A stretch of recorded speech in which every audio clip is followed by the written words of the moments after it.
Hello, everyone, and welcome back to yet another session on polity and constitution. I hope I'm audible as well as visible.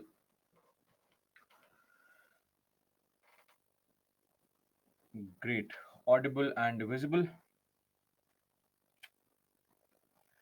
Let's wait for those to join, and then we'll begin our discussion for the day.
Okay, so let's begin now. Others can keep on joining. We'll do a quick recap in the meantime. So, in the previous class, that is yesterday, we had taken up for discussion the topic state legislatures. So, largely the composition of legislative assembly, composition of legislative councils, including things like passage of bills. So, such topics were covered in the previous class. Then, we also took up for discussion the rural local self governance. The local self governance in the rural areas referred to as panchayats. We saw all the provisions pertaining to panchayats which are mentioned in the constitution, including mandatory reservation, optional reservation, right? Article 243G, 243H, funds, functions. We also looked into the bodies like SEC, the State Election Commissioner, SFC, State Finance Commission, so on and so forth. And lastly, we are discussing the issues pertaining to the panchayat. So we have just seen a couple of issues, some very important ones like the issue of three Fs not being devolved properly, funds, functions, and functionaries, meaning the staff not being trained effectively. So these were some topics we covered yesterday. I hope you have been reading the monthly magazine regularly. Secondly, you have also been reading Yojana Kurukshetra, and now the Yojana Kurukshetra for the month of June must have been covered by all of you. I am referring to the gist of Yojana and Kurukshetra that you have on the Byju's website. Okay. Beyond that, revisions going on in full swing.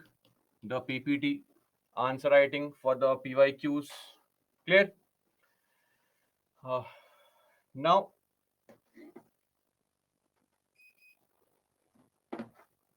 let's begin the discussion on the remaining topics. We'll continue our discussion further.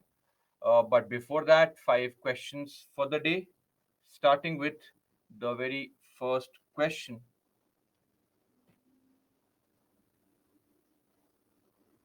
Please mark the answer.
Oh, so a lot of you marked only two as correct. Statement one is correct. It was first set up in 1921, right? On the recommendations of the Montagu-Chelmsford reforms, meaning the Government of India Act 1919. Statement 3 is correct. The members are chosen according to the principle of proportional representation is correct. And the chairman of the committee is invariably from the opposition is also correct. It has currently 22 members is a correct statement, but all from Lok Sabha is actually wrong. 15 from Lok Sabha and 7 from Rajya Sabha. So statement number 2 is wrong, which makes C only 3 as the right answer. Okay, so that's it for the first question. Moving on to question number 2.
I think a relatively easier question.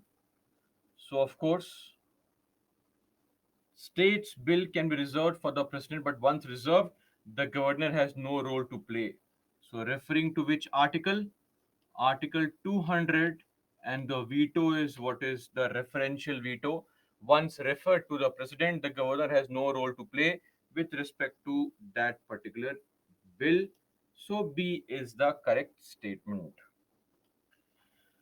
Third question, mark the answer, please.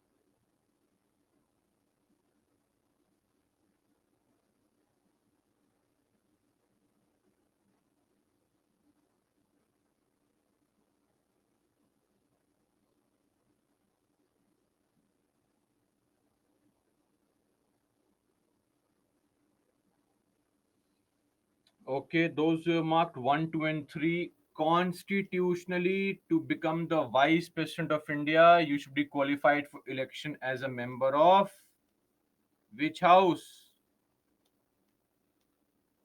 Rajya Sabha for the Vice President. Clear? That's the point of difference. Otherwise, for governor, it's just age as a factor, nothing else. So, governor and the president, 1 and 2, A, 1 and 2 only being the right answer. Moving on to the next question, question number 4.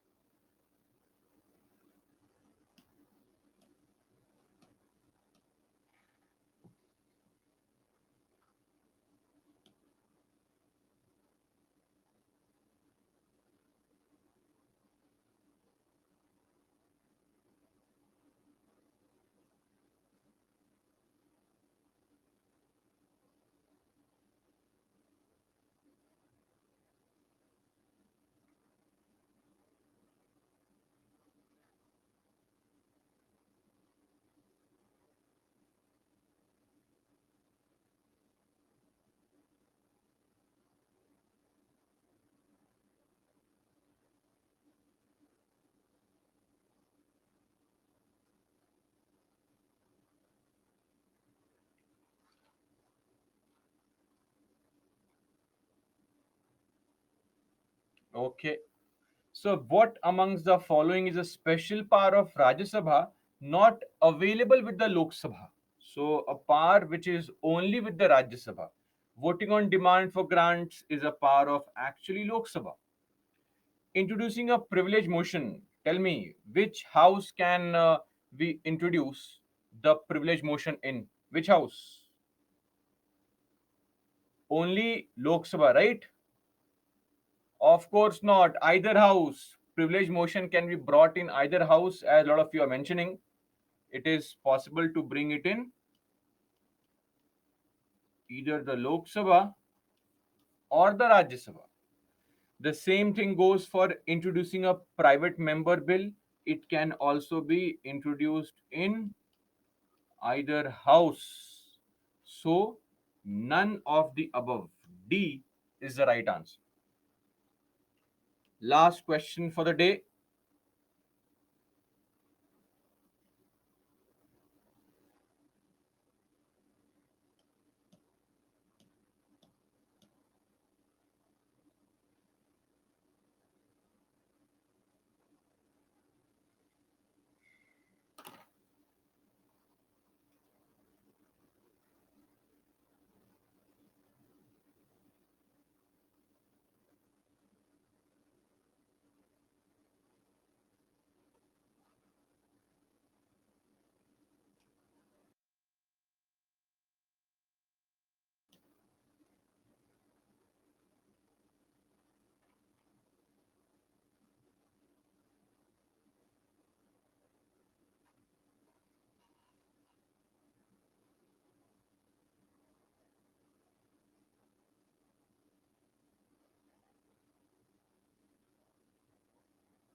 Okay, so what is wrong here? This one is wrong. Second schedule is, of course, emoluments. Third schedule is oath. Fourth schedule is Council of States, Rajya Sabha, not the Lok Sabha. Fourth is correct. Anti-defection law is 10th schedule. So only three are correct out of these four statements. That's it. Five questions for the day. Easy questions, just requires bit of consistency in revision. Okay, let's move on now. Before that, let me show you the leaderboard. A lot of you got all five correct. Mupidi, Shiva, Sai Kumar, Bhavan, Naveen, Architas, Madhumita, Lucky, Prateek, Rishabh, Krishna, Kishore, Priyadarshini, Vishnumaya, Gyan. Okay, 13 people getting all five correct. Sai, Siddharatna, Nandita, Kirtana, Fani, Tejinder, Khushi, Sumit, amongst others, getting four correct. Okay, moving on now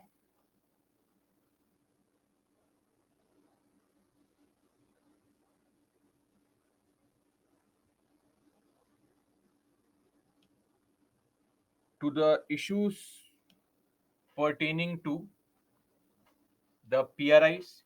We had already seen the issue of three Fs: funds, functions, functionaries. We saw the absence of adequate bureaucratic will, the political will, the long term vision. We saw how the panchayats are being viewed as just a tool to improve the delivery of services. And a lot of state governments have consistently been trying to take all steps possible to delay the elections based on their existing uh, control over or the winnability factor in the elections. If the mood amongst the masses is appropriate, elections are conducted in time. Otherwise, states may find some excuse to delay the elections. Then, organizational structure of panchayats is inadequate. So, roughly 21% of the panchayats don't even have their own panchayat bhavan, right? Three F's. What's the meaning of three F's? Did we see this point yesterday? Three F's. Please write. Those who studied. Others who did not attend the class yesterday, you would not know. But those who studied, please write. What is three F's? Okay, funds, functions, and functionaries. Great. And for those who have no idea what I'm talking about, refer to yesterday's class. You will get the idea of what we are talking about. Funds, functions, and functionaries. Very good. Okay. Now, moving on to some other issues. Firstly, corruption in PRIs. Of course, name a body in the country where there is no corruption, and I'll tell you there is some problem. Okay, with your statement, the body will be corrupt. You have just not found out where the corruption is happening. Same thing happens in panchayats, right? So it's nothing unique. And what happens is there's a very smooth flow of corruption. So at the state government level, money is devolved, some percentage kept by some corrupt politician, money sent to all the district collectors. As district collectors, people like you have put in so much effort to clear the examination, paid so much of coaching institute fees and all, right? So you will say, before sending money, I need to keep my cut. So your cut, right? You have to give your kids latest mobile phones, right? Your spouse also needs to enjoy life. He or she may also need some money from you. Okay. Then when the money comes to the BDOs, don't BDOs have families? Don't they have kids? Don't their kids need new iPhones? Of course. Some money siphoned off here also. And eventually it reaches the Gram Panchayat. The Gram Panchayat members are putting in so much of money, right, inside into winning elections. For what? Let me just remind you, and if you don't know, what do you think is the salary of a sarpanch or the pradhan or the mukhia? Forget other members of Gram Panchayat. I'm asking you, what is a salary per month of a sarpanch? What do you think? 50,000. The 70,000, 30,000. The salary can range from 2,000 to 6,000. Now, some states do claim that they are giving salaries of 12,000 rupees also per month, but most states give a salary of around 4 5,000 rupees. That's the reality on average. 4 5,000 rupees means 2.4 lakh rupees, roughly 3 lakh rupees in 5 years. In 5 years, the amount of money being directly put to win election in certain panchayats has crossed 10 15 lakh rupees. So what do you think is happening there? Of course, the Gram Panchayat members are also waiting for the devolution of funds. And then funds are siphoned off in a very beautiful fashion. Once every 5 years, if the fund comes or the fund comes in between, then the fund is siphoned off by the members of Gram Panchayat. Best investment scheme possible. Put in some money to win the election. Once you won the election, wait for government funds. When the funds come, okay, then take some money from there, crores of rupees. Easiest investment scheme. Then, if some money is still left, it goes for the benefit of the people. So, corruption prevailing across all parameters. Corruption in the PRIs, Panchayati Raj institutions. Okay. Then 5 year rotation policy. What's the problem with 5 year rotation policy? Do you remember the rotation policy wherein the reservation for women, it keeps on rotating after every 5 years? The seats keep on changing, the reserved seats. Now, what's the problem here? So, the problem here is that, now think of this, any politician who is contesting elections, they work. if they at all are working or they claim to have worked, why will they, or why will any politician put any effort into working for the benefit of people? What is he getting? I mean, apart from the sense of satisfaction by serving the people, what they get is because of what? What they get is because of an opportunity to contest again, win again, right? They work for the people. The possibility of getting re-elected to the post. But think of a reserved seats and all. Now what happens? Let there be a seat A. This seat A is right now reserved for women. Only a woman can contest from here. She contests and she wins the election. But she knows very well, after 5 years, what is going to happen? This seat is going to become unreserved. Unreserved. And we have seen that women seldom get a chance to contest. I mean, they can, but rarely get elected from unreserved seats, because there's always this belief that you already have a reservation of seats. So, in most cases, women do not get a chance to win the seat which is unreserved. So, as a woman candidate here who has won the election once, she knows very well this is her 5 year golden period. That's it. After 5 years, the seat is going to be unreserved. She has almost negligible chance of coming back to power, right? And after 10, 15 years, if once again the seat becomes reserved, who knows what will happen after 15 years, 20 years? Nobody knows. So, of course, it takes away the incentive for any candidate to perform, right? It also does not truly allow the representatives from developing lasting ties. So, no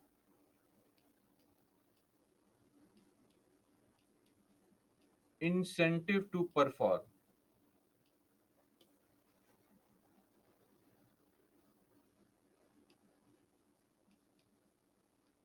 no possibility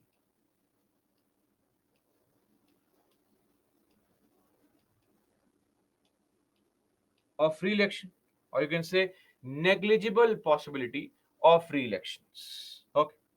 Then the problem of proxy candidate. So I'm not sure how many of you have seen this series starring Jitu Bhaiya, the series Panchayat. It is based on a very old concept. So what is going to happen, and what happens even now? Now, this practice was rampant earlier, but now it has come down drastically. So this practice is of Panchayat Pati.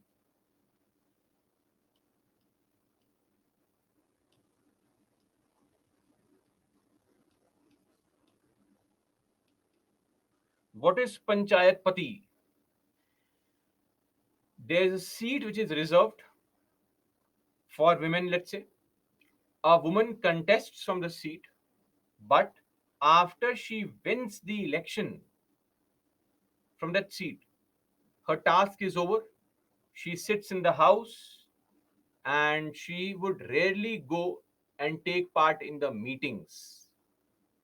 Some male member of her family, uh, primarily her husband, in most cases. Now, in some cases, it could be father in law, or sometimes for unmarried women, it could be a brother also, but it's very rare.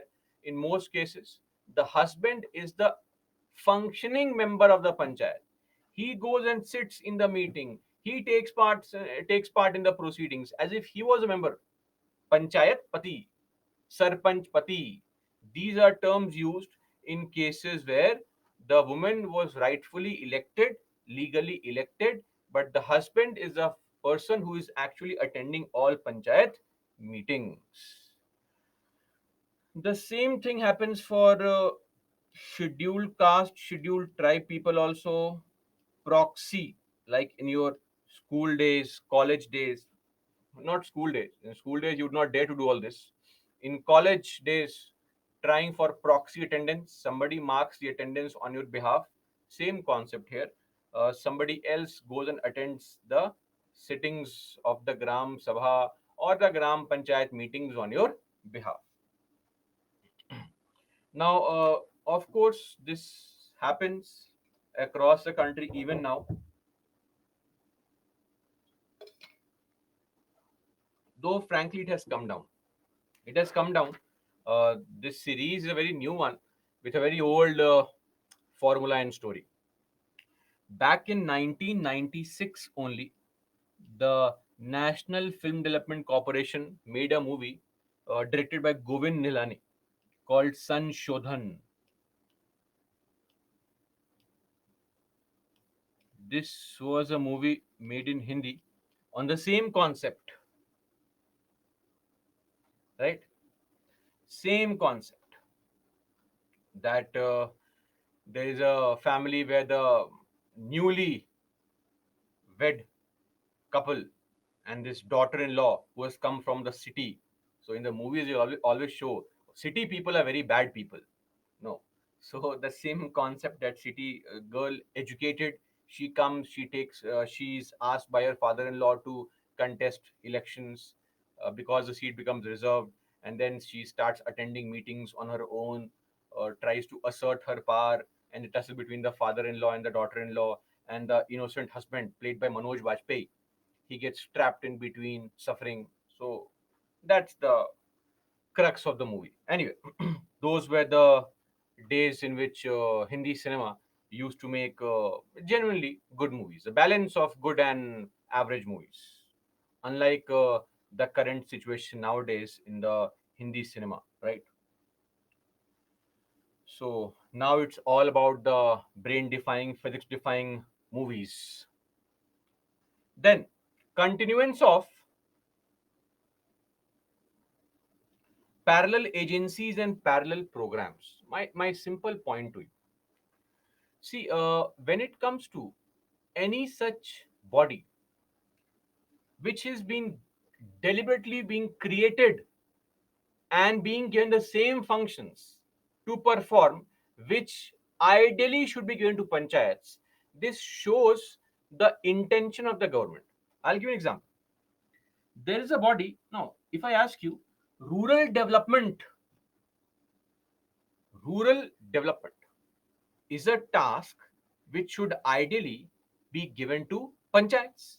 But most states run a program called district, an agency called District Rural Development Agency, DRDA.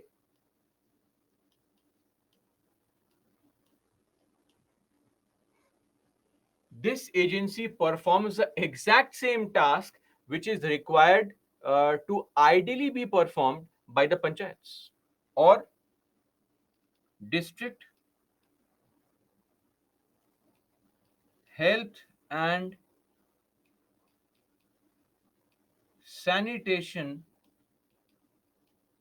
society, DHSS. Parallel bodies functioning and performing the exact same task which should ideally be given to panchayats. No interest in devolving power, no interest in devolving functions, no interest in training the panchayat staff, but creating a parallel body, parallel agency which will perform all those functions. Or parallel programs. Parallel programs, for example, a very famous program called MP Lads or MLA Lads. What is Lads? Lads stands for Local Area Development Scheme. Lads. So MP Lads, MLA Lads. Basically, this is money which is allocated to the local MP, and the MP can make recommendations, can recommend development works in their constituencies with emphasis on creating durable community assets based on any locally felt need, things like drinking water, primary education, public health, sanitation, roads, etc. So the scheme came up in 1993, and the MPs just give recommendations, of course. The execution is done by the district collector only. But the MPs give recommendations. They don't get the money, they give recommendations. And it's roughly around 5 crore rupees. Now, the point is, why don't we give this money to the panchayats only? Allocate amongst them. And that is why this MP lads and all, this money coming in is completely inconsistent with the spirit of federalism. You are trying to centralize the devolution of funds also. Okay, that's there. So the idea being put forward here is that the state government, the central governments will run parallel bodies, will run parallel schemes, but will not devolve the funds and functions to panchayats. Then restrictive qualification. What is meant by restrictive qualification? An example of this would be age in UPSC. What is age criteria?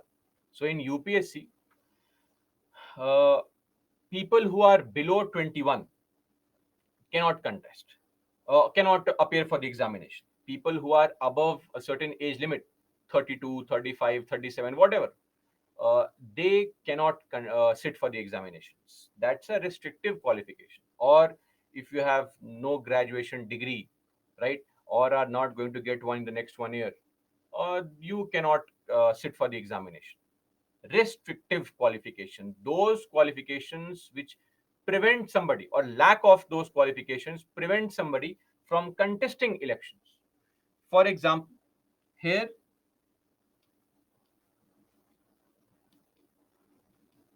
education qualification in various states.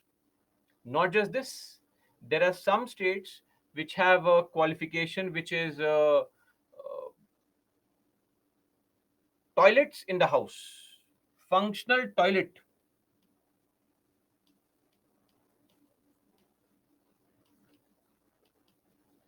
or two child policy, meaning if you don't have a functioning toilet in your house, you can't contest elections. Or if you have more than two children, can't contest elections. Then we have educational qualifications to contest elections in panchayats. For example, let's say the state of Haryana. For a general category person, 10th pass. For women, 8th pass, etc. My point is, do we have this qualification for Vidhan Sabha assemblies?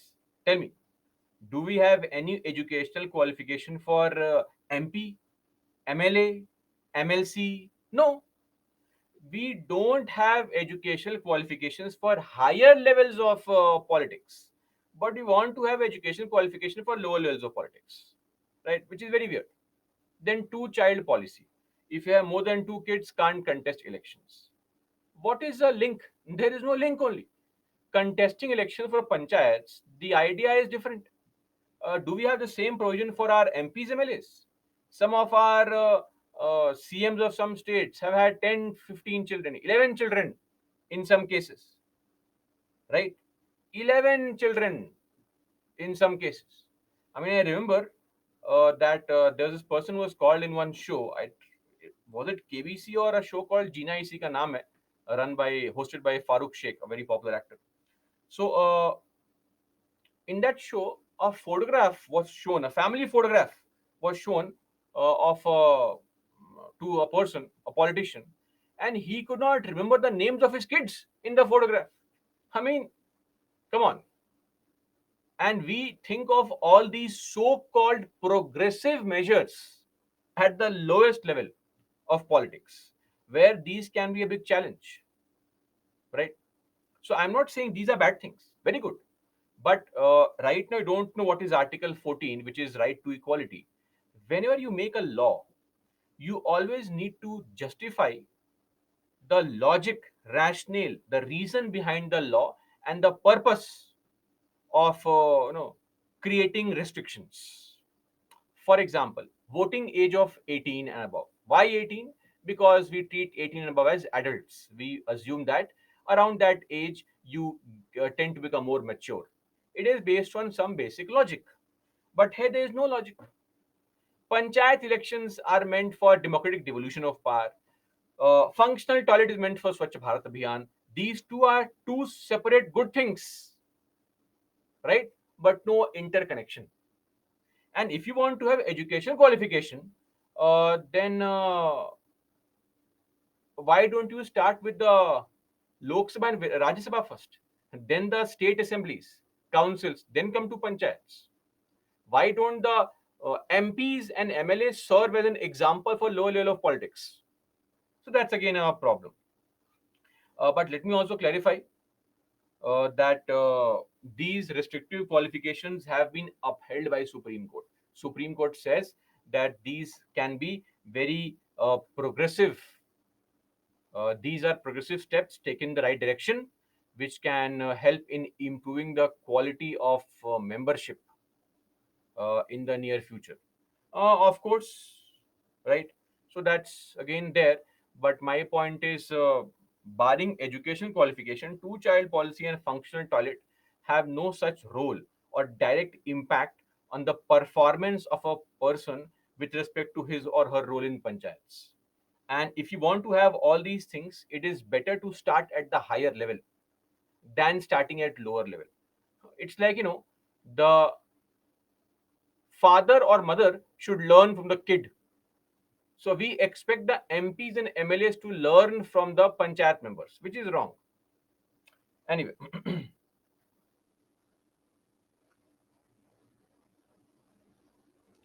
now creamy layer has, what is creamy layer? So if you have ever had milk, right? If you see milk, cream floats on the top. Creamy layer. Creamy layer refers to socially advanced communities. So within any group, there are some people who are socially advanced. Uh, let's refer to them as the elite people in the group. Elite people in the group. So that is what is called creamy layer. Creamy layer has benefited more. Creamy layer has gotten the advantage of the provisions of panchayats.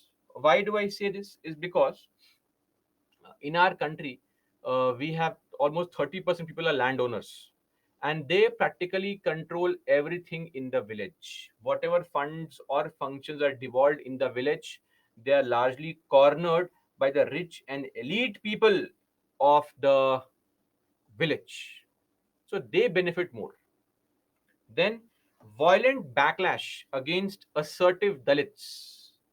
Sometimes we have found that in various cases, because of SC reservation, reservation for the scheduled caste community, the sarpanch, the chairperson of Gram Panchayat, may be a SC person, but because of the social environment in the area, the SC person is not being allowed to enter the Panchayat Bhavan only, practicing untouchability. Or the SC person who is a sarpanch is sitting on the ground, all other people sitting on the chair.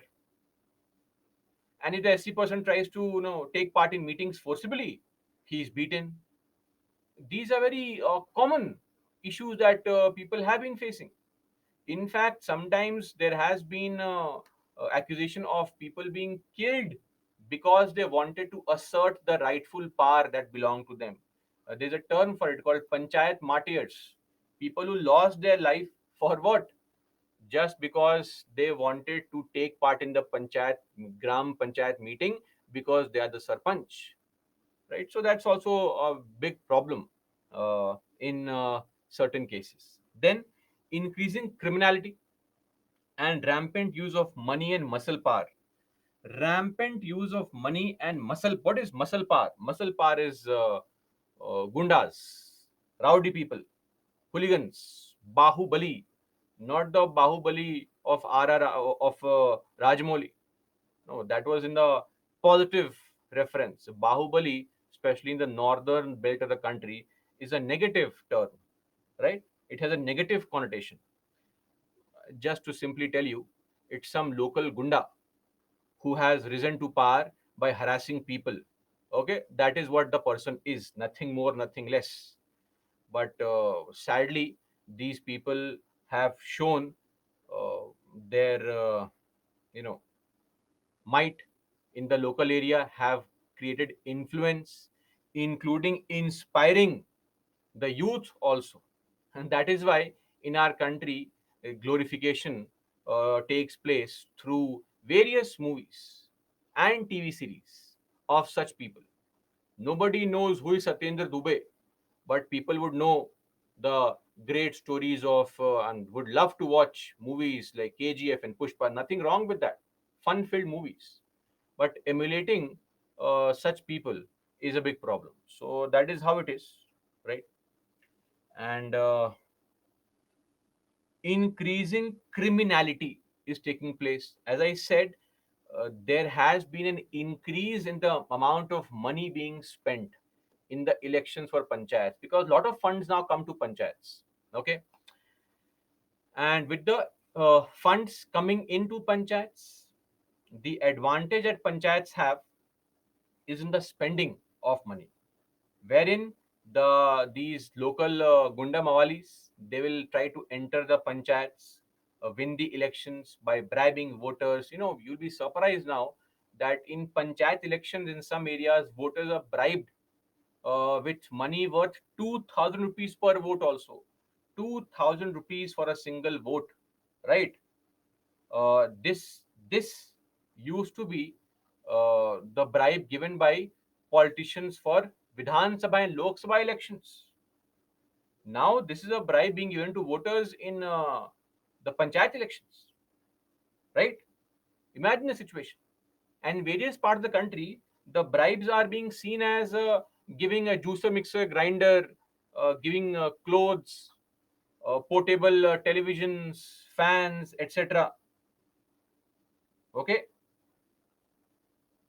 so you'll be surprised that this is the amount of money being spent. Now, if I have to give you money, 2,000 rupees, back in the say 10, 20 years back, simple packet of biryani and one quarter bottle of whiskey was sufficient. But now people demand money, right? And imagine if I am putting in 2,000 rupees to get single vote, I am investing 10, 15, 20 lakh rupees in getting votes. When I come to power, don't expect me to perform functions and all. No, no, no. I have to firstly recover the money, right? Once I come to power, the burden is on recovering money. Okay, so that's there.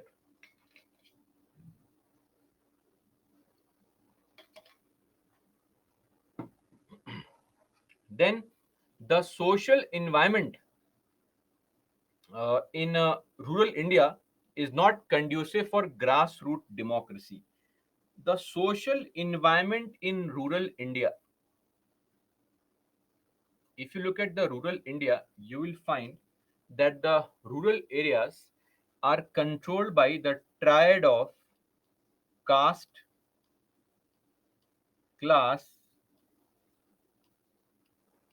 and gender. Uh, Class, upper class, rich, upper caste, right? Males. They control the social environment. In fact, this was a very important reason as to why we took so much of time to devolve funds and functions to panchayats, to make panchayats a reality, to give panchayats a constitutional backing. Because if the village environment is controlled by rich and elite men only, whatever funds I send from center or the state government, whatever powers I devolve, will always and eventually end up lining the pocket of rich and elite people of the village. That's again a problem. And then domination of senior political leaders in local bodies. Senior political leaders, see, understand, in panchayats, the beauty of panchayat is the number, the vote bank. Because if you take the 2011 census,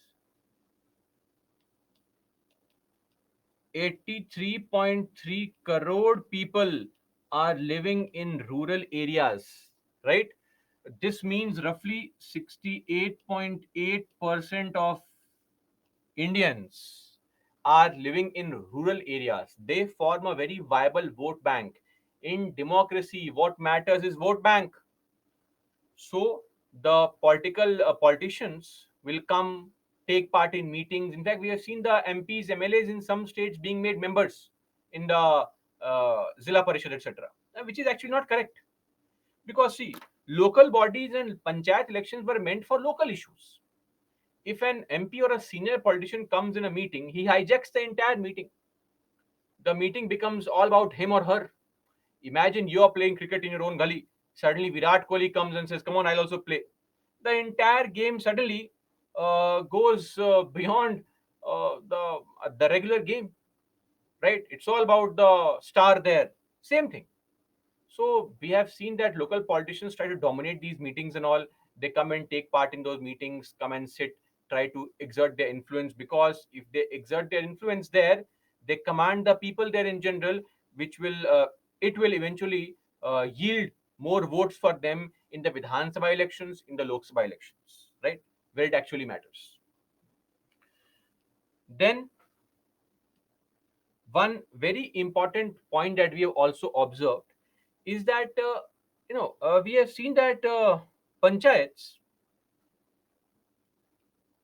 are given powers to impose taxes. Yes or no? Let's write here only. Panchayats have the power to impose taxes, but they do not exercise fiscal powers, meaning monetary powers, to impose taxes. Why? See, one reason is understandable. This is the fear of backlash. What is fear of backlash? Let us say I have become a member of the panchayat, elected by the people from my ward, and now I impose a tax on them. All those people who have a bike will have to pay 100 rupees per month extra. Or all those people with more than 5 cows or more than 3 cows pay 1,000 rupees per year. Now I will impose tax on the same voter who voted for me. Do you think the next time the voter will vote for me? He'll say, no, no. This fellow, when we elected him, he started imposing tax on us. That person is very nice. India, we love freebies. Make this free, that free, make things free. How the money is coming, we don't care, but make things free. We love free things, right? That's the beauty of all these uh, big billion day sales, this sale, that sale, prime day sale, end of reason sale, end of season sale, all this. Make things free. 90% discount. 999 rupees 99 only. So the problem is that if I impose tax on the people of my locality or ward, they will not vote for me. So I will not impose any tax. Let it be.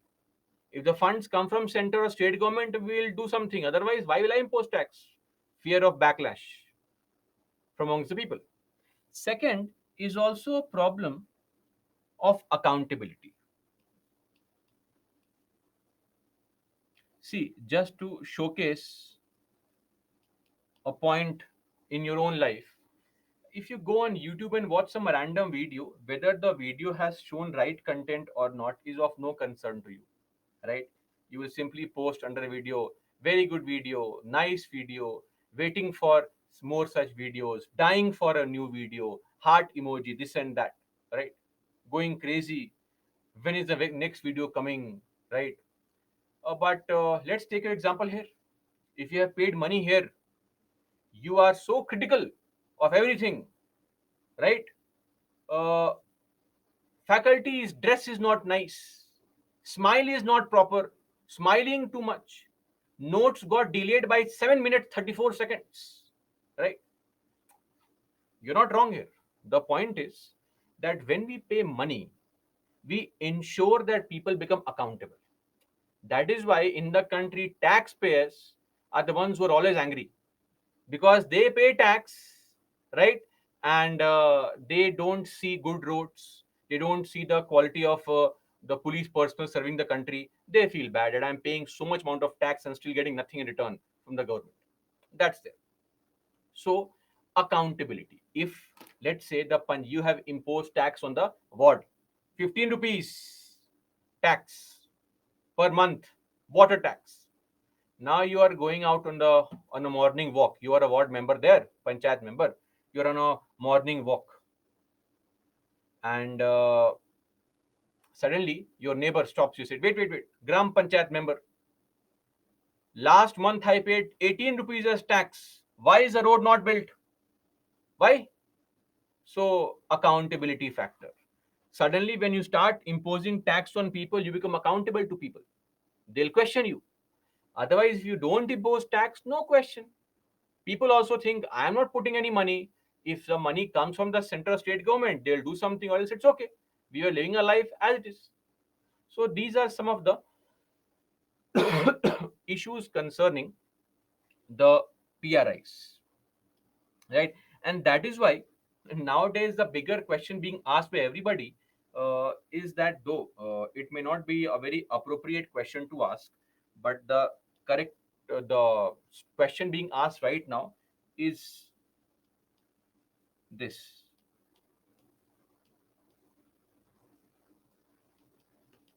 functionality of panchayats. I mean, the use value of panchayats. Are they of any use? I mean, look at the parallel governance in the country. Look at this top down approach, lack of organizational structure, poorly trained staff, complete corruption, lack of bureaucratic will, lack of political will. There's criminality in politics there. So many restrictive qualifications are there. State governments are constantly trying to delay the elections, right?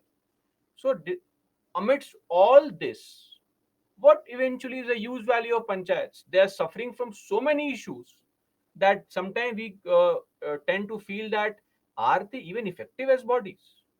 So that's there.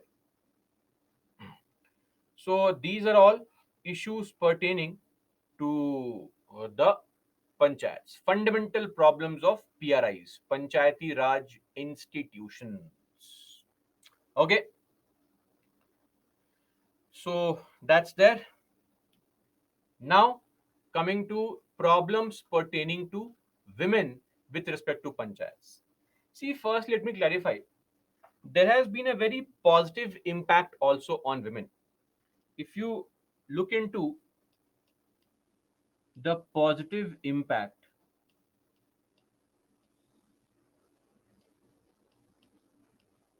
increase in electoral representation. I mean, just to clarify, if you look at the number of female MPs in the country, in the Rajya Sabha, around 30-35 MPs are females, that is 14-15%. In the Lok Sabha, around 80-85 MPs are females, that is again around 15%. Across the country, across the country,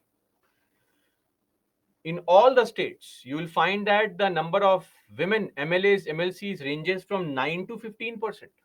9 to 15%. Suddenly, here we have almost 46% of the elected representatives as women, right?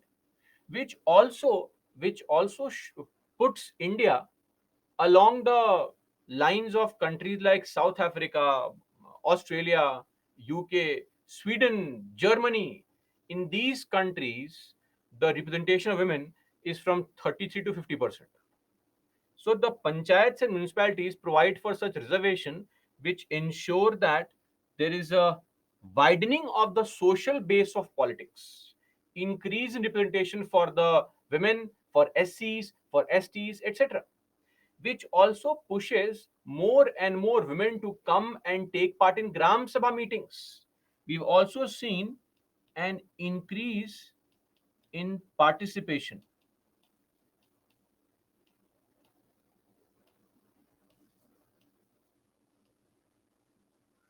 of women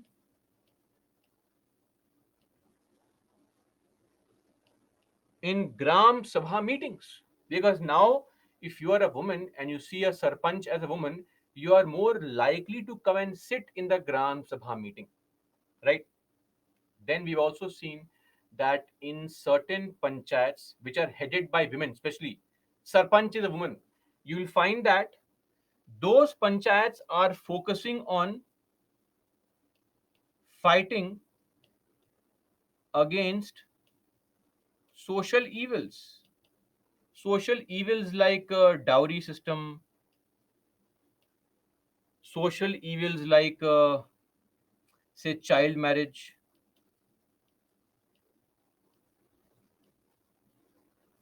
etc.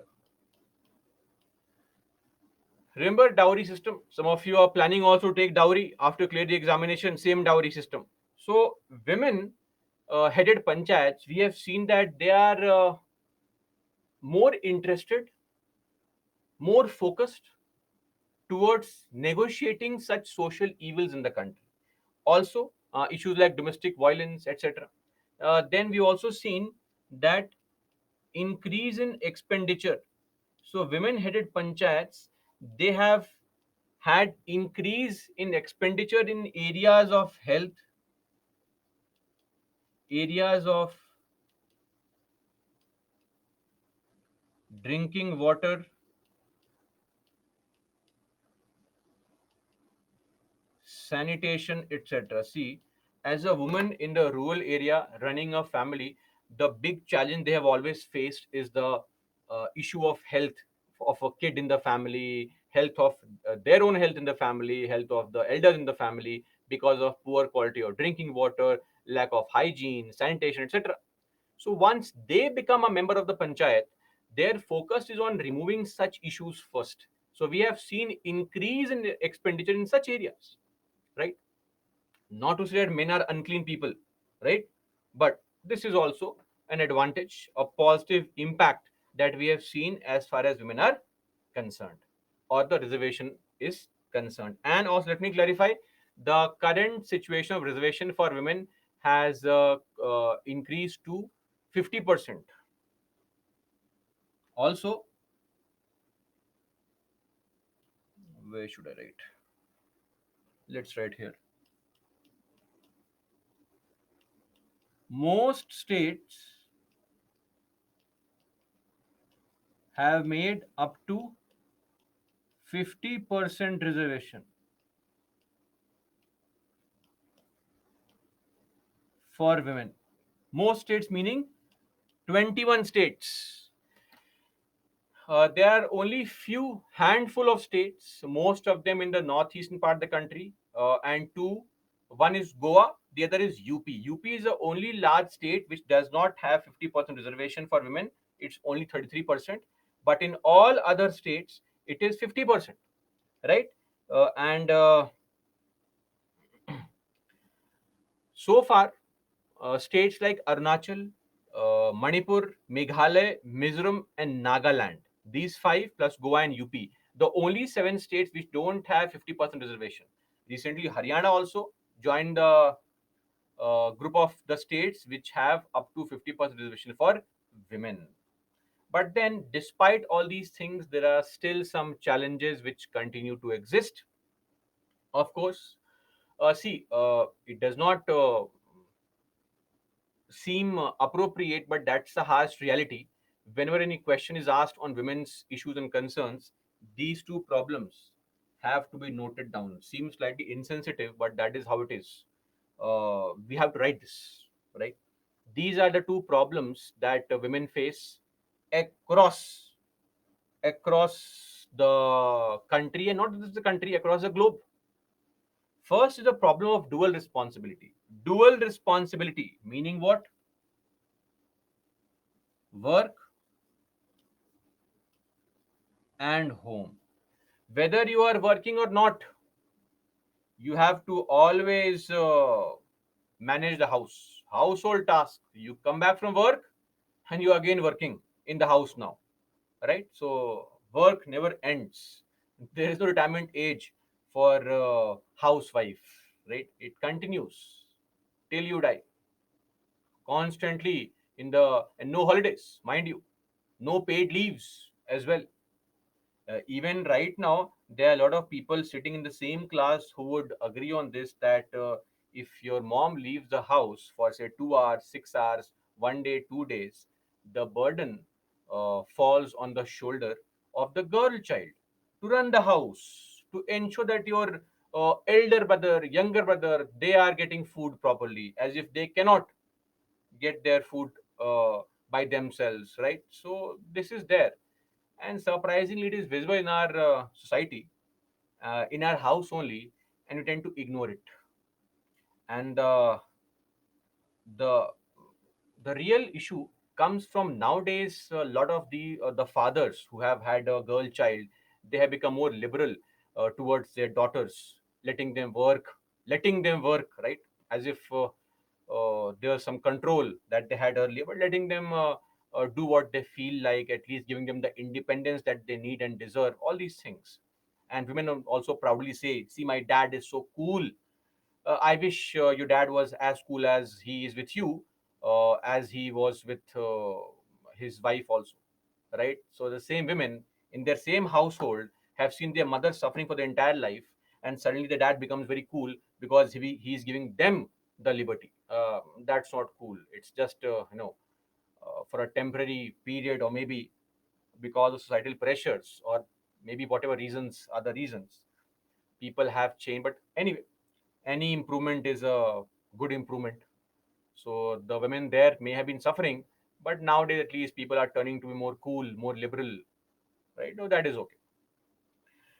So first is the problem of dual responsibility. Second is security concerns. So physical threats, verbal threats, such threats again a part and parcel of our life, and part and parcel of life of a working woman way more than people in general, right? So when you go out, step out of a house, you have to always be sure to keep a track of such elements, who is following you. Then at the work environment also, issues of harassment, sexual harassment, verbal abuse, all these things constantly are plaguing the work environment. The same thing happens in the rural areas also. Then, now in the villages, the literacy rates are slightly lower for women because of the historical issues of not educating the girl child, because there was no need for education. So, because of that, and plus, women in the villages have not traveled far and wide, right? So limited exposure is there. Limited exposure also results in lack of knowledge, and with limited exposure and lack of knowledge, you tend to be less assertive, you are underconfident, because you feel that if I'm sitting in a gram panchayat meeting with other members of panchayat, these are men who have traveled to various places, have been working, a lot of experience, knowledge. Why should I say anything to sound like a fool and all? So when you have lesser exposure and limited knowledge, you tend to be slightly underconfident. That's also there. Though interestingly, in this group, I don't see that happening. Despite less knowledge, I see the overconfidence here. Uh, that's again a sign of I don't know what to say. But so anyway, that's how it is. When you start knowing things a bit, you feel you know everything, and the more you know, uh, the more frustrated you become of how little you know. So people who know a lot, they also know that they don't know a lot. But people who know very few things, they feel to know everything. That's it. But anyway, so here the issue is that women, since they have not been exposed to the outside world too much, have not traveled much, education levels are low, so they tend to be very less assertive about any viewpoint that they have to put forward in a gram panchayat meeting or a gram sabha meeting. Then lack of motivation and support. Family motivation is completely missing. Motivation and support from your peer group, from the panchayat members, also from the family.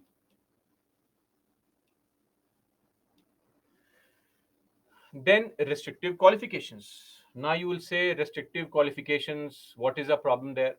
See, firstly, think of these examples. Restrictive qualification of education. It impacts women more than men. And after 50 years of, after 75 years of independence, if someone is still not educated, the onus, the burden should also be shared with the government. That has also been their failure, right? And then punishing people like this. So, just to give you a context here, in one of the states in the northern part of the country, because of educational qualifications, 68% of Dalit women automatically became ineligible to contest elections. Then some issues like two child policy. Now, two child policy is a problem which impacts women more than men. Now, you will say, how is this possible? It is possible because the fault is not theirs. See, in our country, we have something called Sun Meta Preference. Economic Survey of 2017 also noted this, that we have Sun Meta Preference, meaning that have you seen these families where, and if you are in one such family, take it in the positive spirit only. I mean, what is positive? Nothing is possible, but still, that you have two, three, or four girl children, and then suddenly you have a male child, three or four elder sisters, and the youngest is a male child, and that's when the family stops having kids. Because nowadays we have progressed, right? We are more progressive.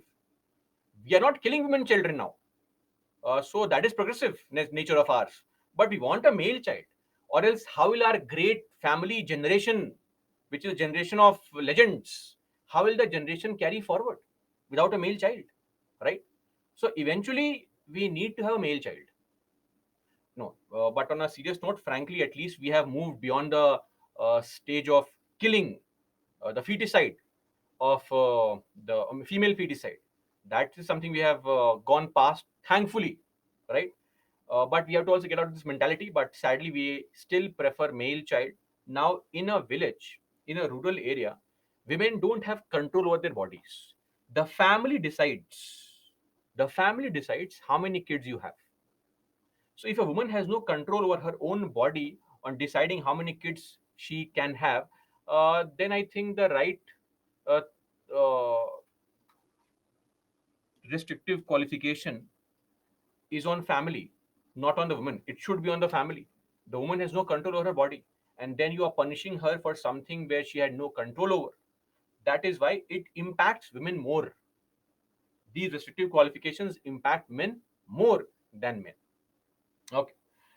Beyond this, you'll also find that there is an issue of accepting women in higher positions of authority. That's also there.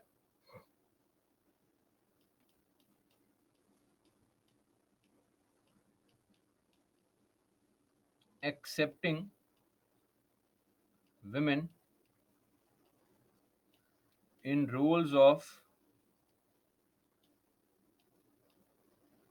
authority is still a challenge. So, a lot of women here will face this very shortly when they join the services. That men, especially at a lower level, do not really have the understanding to take orders from women. They still find it to be a problem. Now, see, at this point of time, for most women here who are surrounded by men who are again the part of the same group, your friends and all, they belong to the educated elite group of the country, frankly. You are all in the elite 10-15% people of this country, top 10-15% people of this country. So you have a better understanding, and most of the guys present here, they may have seen they may have a better understanding of the aspects of equality, etc. But for most people who have joined the service at a lower level, Group C, Group D employees, please understand their background also. They don't belong to families which are highly educated, where the parents have inculcated the element of liberal values, right? So, and they have basically mugged up some facts, some one day examination, and they have come up in the job, right? And they still carry the same conservative mindset that they had earlier. So, because of that, they may find it a bit of a problem, hurting the what is called the male ego to take orders from women. That could be a challenge. So that is again very difficult to accept women in the higher position of authority. Sarpanch is a woman, so members may not be very keen to take advice from the sarpanch, etc. This is visible across the country. Okay. Beyond that, you will see that the parties are still very hesitant in giving tickets to women from unreserved seats. In very rare cases, have we seen that women are getting elected from unreserved seats. Apart from it, despite the reservation here at the lower level, it has not translated at higher levels in politics. I mean, 46% women in panchayats, 15% in the Vidhan Sabha and the Lok Sabha. I mean, less than 15% in the higher levels of politics. And the real issue has also been, apart from things like panchayat patis and all, we have seen that women have not been able to break the barrier of three B's in politics. So, in politics, people tend to always associate women with three B's. You can also make it four B's, but the original slogan was three B's: BV, Beti, Bahu. So anytime a woman comes to politics, she's we try to find out, oh, somebody's wife, somebody's daughter, somebody's daughter-in-law. We try to associate them with some male member.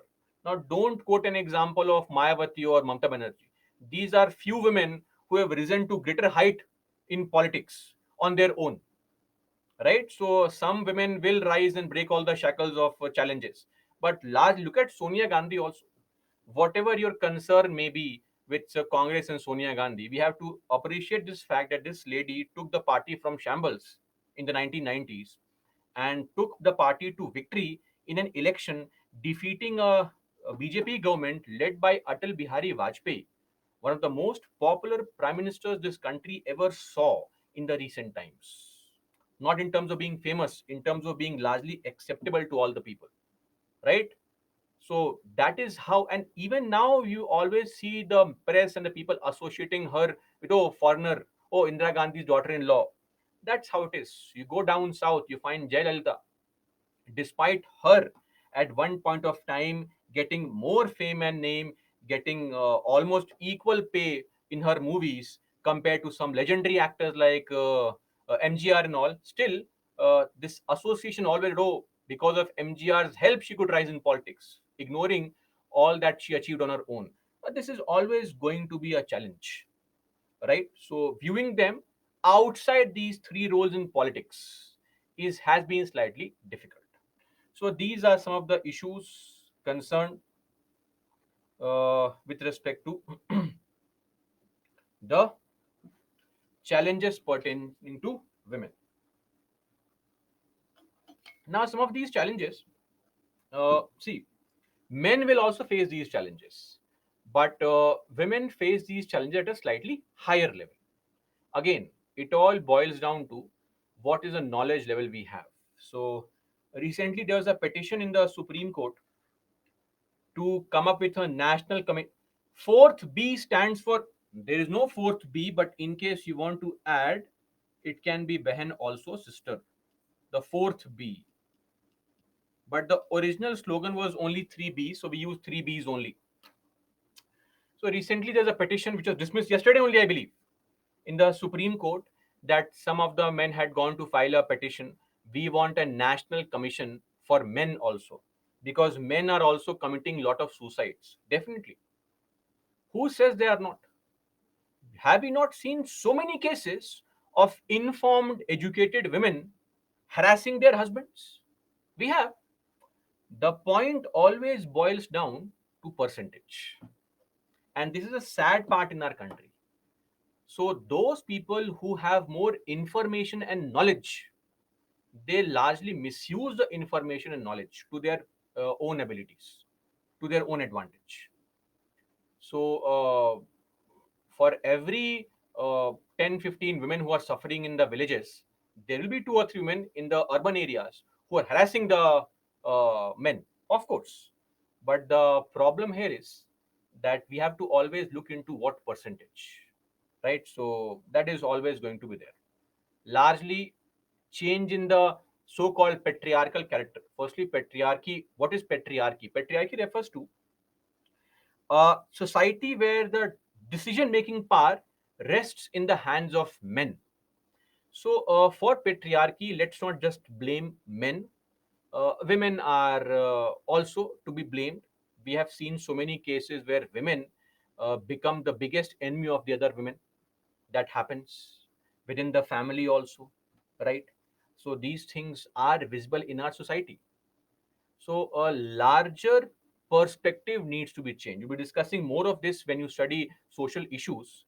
And largely, the only way to deal with such issues of patriarchy or any issue of lack of liberal values is education levels, not literacy rates only, education levels in the true sense. So we need to uh, have a wider awareness amongst people. Yes, ensuring a balance between the cultural values and the modern liberal values. Anyway, so these were challenges pertaining to women. Now, coming to what steps have been taken so far to improve the functioning in the panchayat. So we are discussing about how the panchayat functionaries are not trained effectively, and the training is very poor. The functionaries don't know how to perform functions. So the state governments constantly say, "What will we do even if we give them funds and money? Let's say you have all the money, you have all the powers to perform functions. Do you have the knowledge to perform functions? But for knowledge, train them." So we are running a scheme called Rashtriya Gram Swaraj Abhiyan, implemented by the Ministry of Panchayati Raj, to train the elected representatives of panchayats. So far,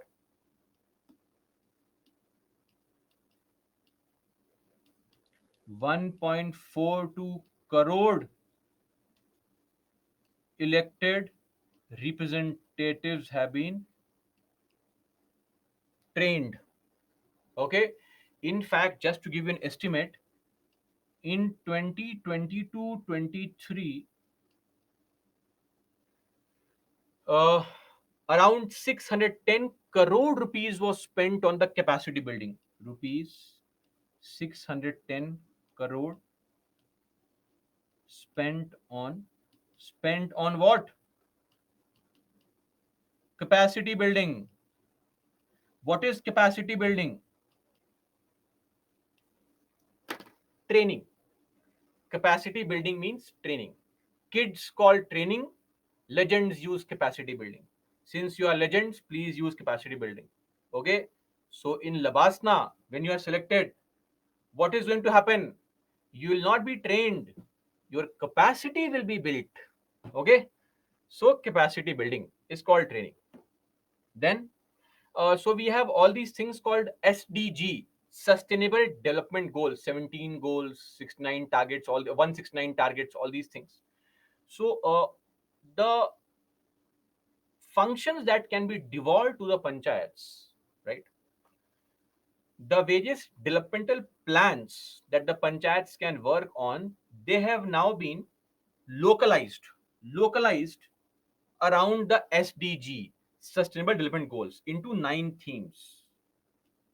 So the panchayat development is now around 9 themes. For example, themes like uh, healthy village, child friendly village,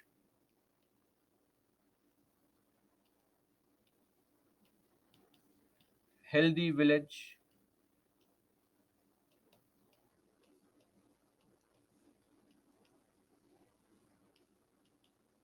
child friendly village, water sufficient village, clean and green village, clean and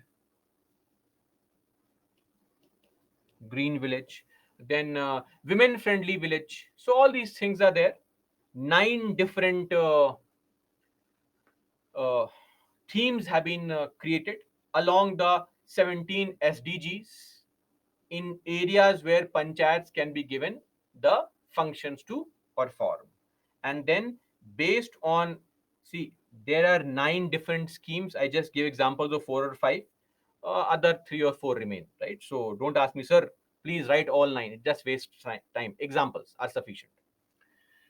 Then, along these nine themes, which village has been performing to what level, we are also giving these panchayat awards, national panchayat awards,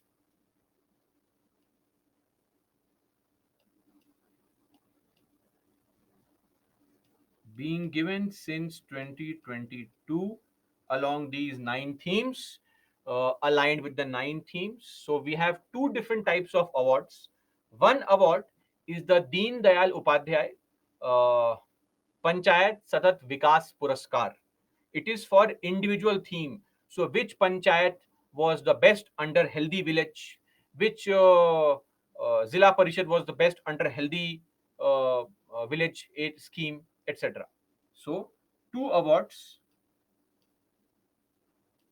Deen Dayal Upadhyay Panchayat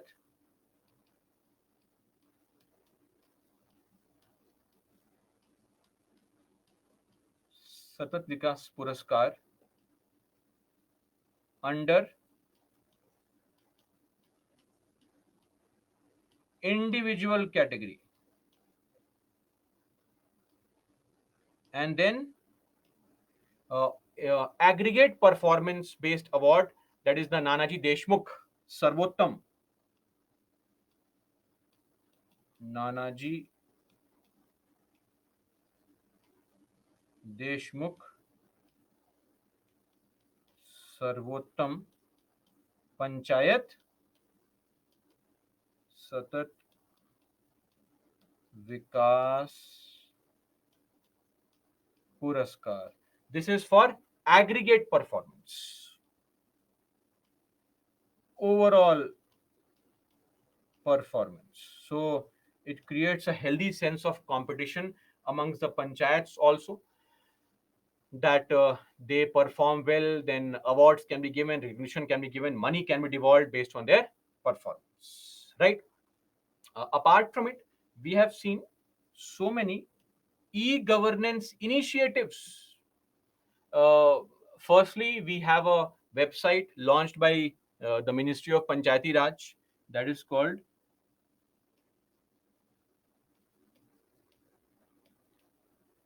egramswaraj.gov.in.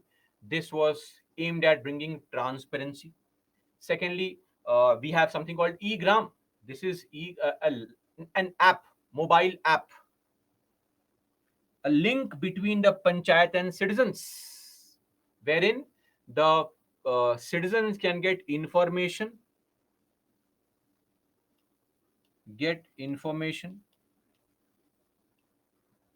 plus avail facilities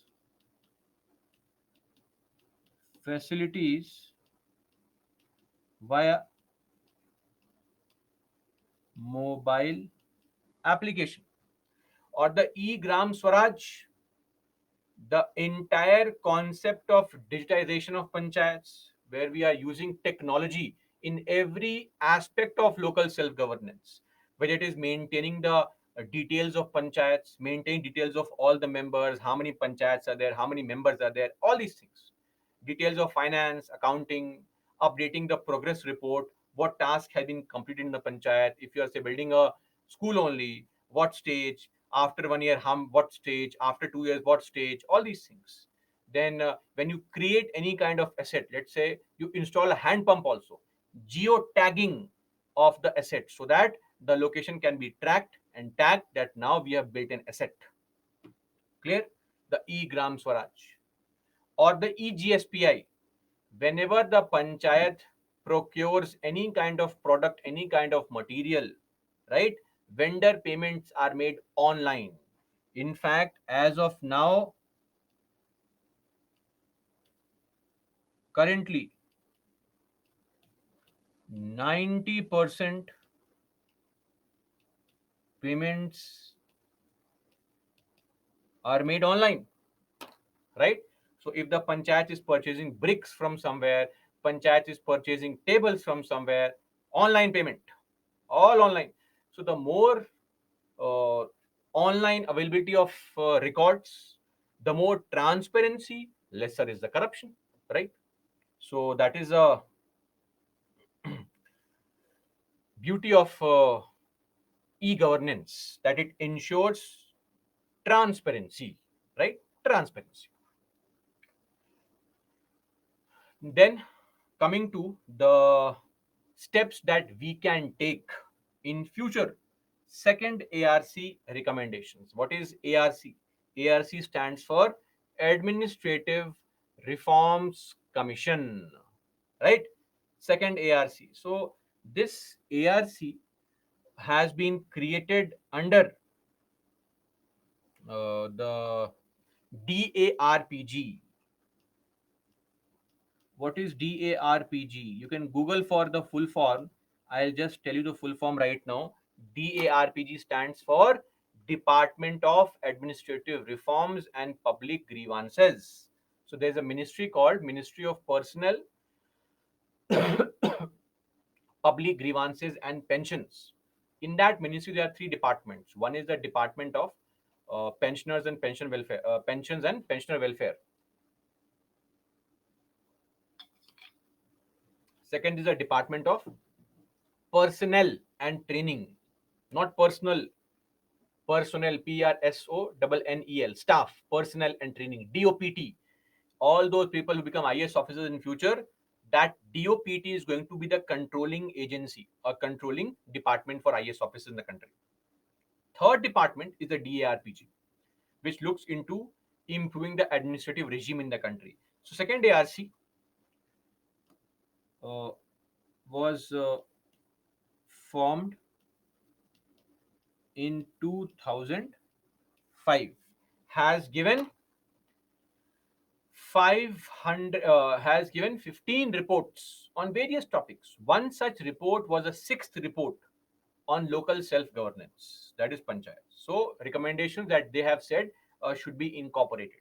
Recommendation number one: firstly, tell me what is Article 243G. What is 243G? We have seen this yesterday.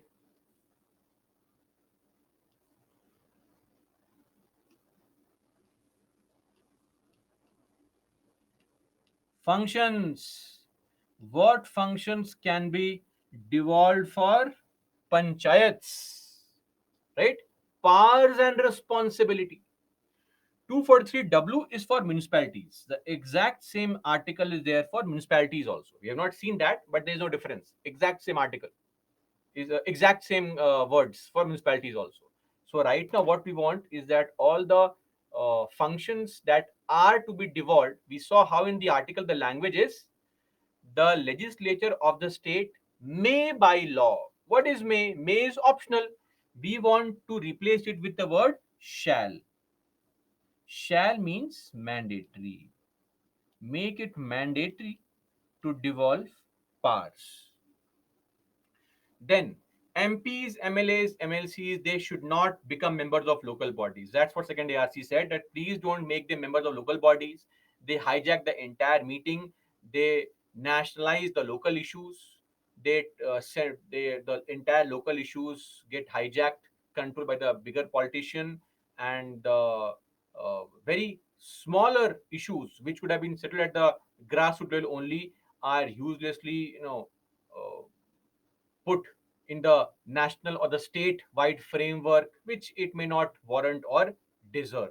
Let the panchayat meetings, let the uh, block panchayat meetings, let the district panchayat meetings be about solving local problems only and keep the bigger politicians out of it. Okay, then MPs, then creation of LCs. Now comes a very interesting point. Creation of councils in all the states.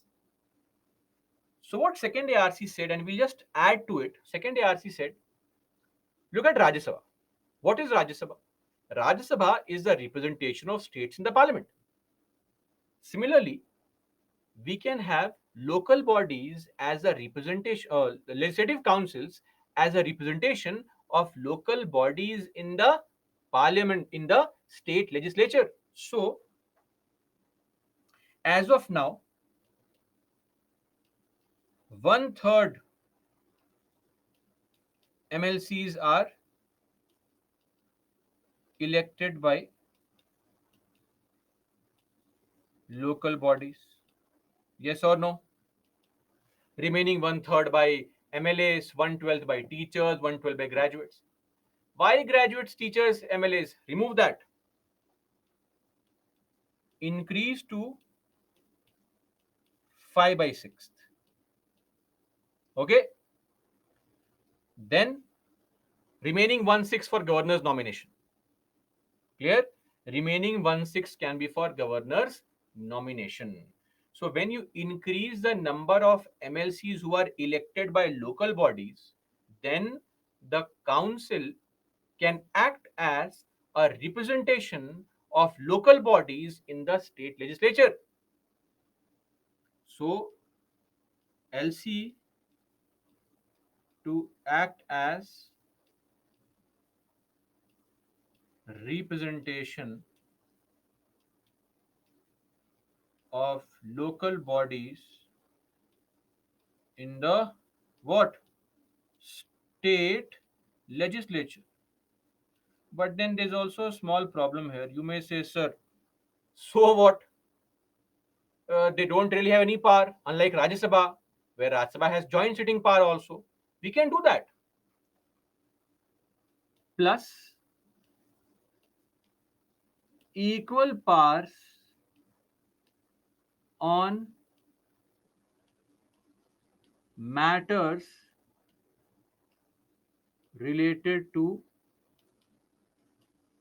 local bodies. What we can do is, if there is any topic, any bill which deals with local bodies, on those bills, legislative councils should have equal powers, meaning joint sitting should be possible. So this is what we can do.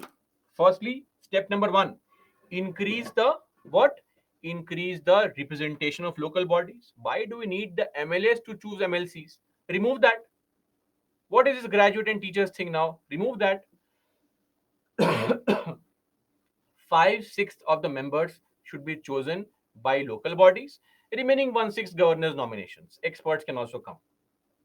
Beyond that, whenever any proposal, any bill is brought in the House on the issues of local bodies, on all those bills, LCs should have equal power with respect to what? The local bills on local bodies, wherein joint sitting can also be called, just like Rajya Sabha. This will ensure that the LCs will then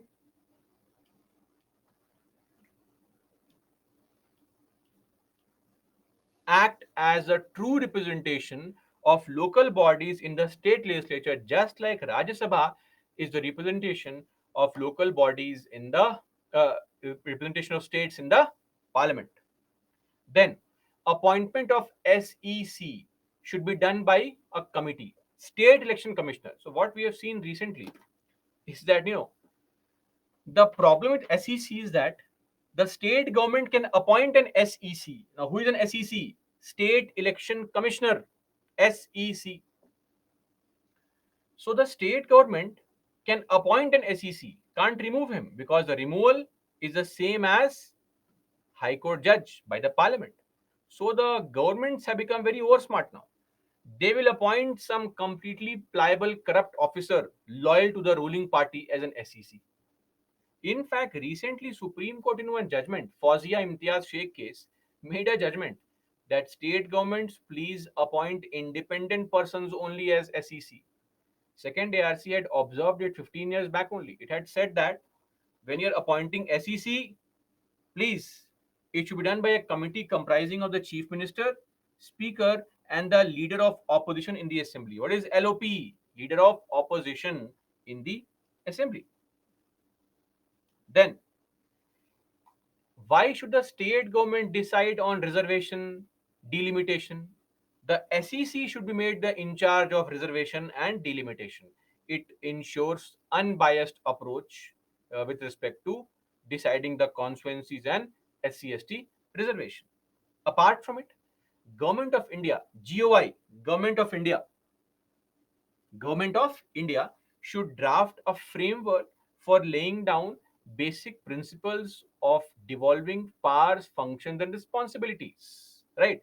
So the Government of India has to make a model law which the state should follow, wherein they should be following the laws on which around which they can devolve the powers and also funds to the various panchayats in the country. Okay. Then enhancing the capacity. What is capacity building? Training of PRI functionaries. That also needs to be done. Beyond that, each state, now there is something called SFC. Yes or no? SFC. What is SFC? State Finance Commission. SFC. Each state should prescribe the qualification of persons who should be eligible to be members of SFC. Right now, there is no qualification. Any random person can become member of SFC. If you look at the Finance Commission at the central level, there is a Finance Commission Act of 1951 which provides for qualification for members of Finance Commission. For SFC, states have not made any qualification. Some local politician is made a member of SFC. That is wrong. Experts. This is an expert task to give recommendations on which the taxes can be devolved to the panchayats, etc. And let me just tell you something. In most of these states, the State Finance Commission has not been formed in time. Just think of it. 1992, we had the first ever formally constitutional mandate of panchayats. So all the panchayats were expected to perform or to create, all the state governments were expected to create what? Form an SFC. Governor of every state has to form an SFC. 1997, form second SFC. 2002, third SFC. 2007, fourth. 2012, fifth. 2017, sixth SFC. Six SFCs. But a study in 2018 was conducted. It was found that there were 13 states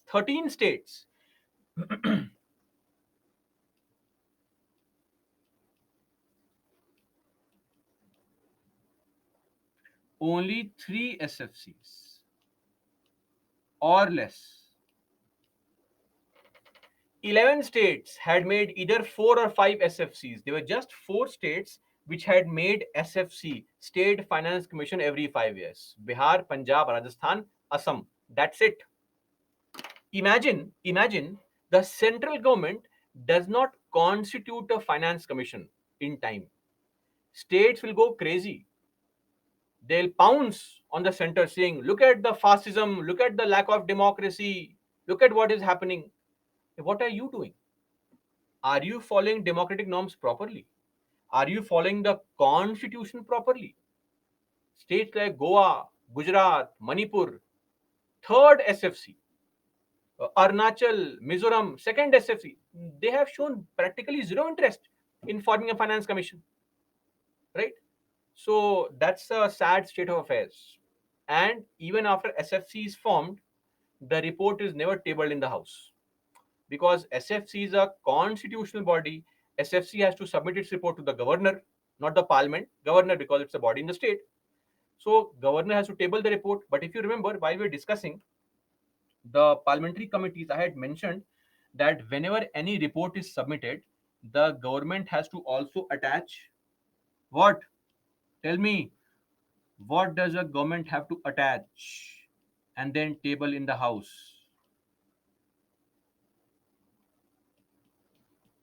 ATR, remember? Memorandum of Action Taken. I had given the example through NHRC report. Action taken report, that on each recommendation, what action was taken, why was action not taken, what is the reason. So second ARC says, please, SFC report and ATR, action taken report, must be submitted within 6 months. Why? Because there has been an average delay of 16 months in general. 16 months of delay. uh, they largely give a problem that the SFCs say, we do not really have administrative support. We do not have resources only to conduct meetings of SFCs, etc. And then reports are delayed. Reports are delayed. The government has shown no interest in following the recommendations of SFCs. They largely reject most recommendations by giving some kind of excuse here and there. Lack of funds, etc., is a typical excuse they give. And even if they are submitting a report, it takes at least 1.5, 2 years for them to submit a report in the state legislature. This is the performance of the states. Then, creating audit committees in each district. So we have to create audit committees in each district. Okay, audit committees, to create these committees, audit, which will audit the expenditure done by the panchayats. Every single penny needs to be audited. In fact, the Ministry of Panchayati Raj has also asked for the creation of audit online website. Upload all the audits, whatever money has been spent by the panchayats, please upload a copy of it online, because we can't trust your auditors. These auditors who audit the transactions are appointed by state government only. You grease their palms, task is done. Okay, report is perfect, no flaws found in the report. So the point here is to ensure that the audit reports, whatever money is spent, the evaluation of it should be done and the report online for people to see. Now, just like we have parliamentary committees, there should also be a standing committee for local bodies at the state legislature level. Okay, creating a separate legislative standing. What is standing committee?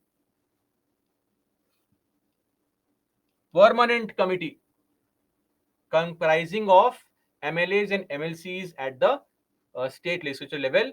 The task of these committees will be to prepare the reports on conditions of panchayats, table those reports in the state legislature, also evaluate the functioning of respective state ministries, the panchayat ministry in the state. Then, uh, if you have any problem with a panchayat member, right? Right now, there is no mechanism to complain against their poor performance. See, if there's a corruption case, you can go to the police. But for non-performance, maladministration against local body functionaries, there is no way to complain. Where do you complain? You complain to district magistrate, a district collector. He is so busy, and meeting a DC is not an easy task. Okay,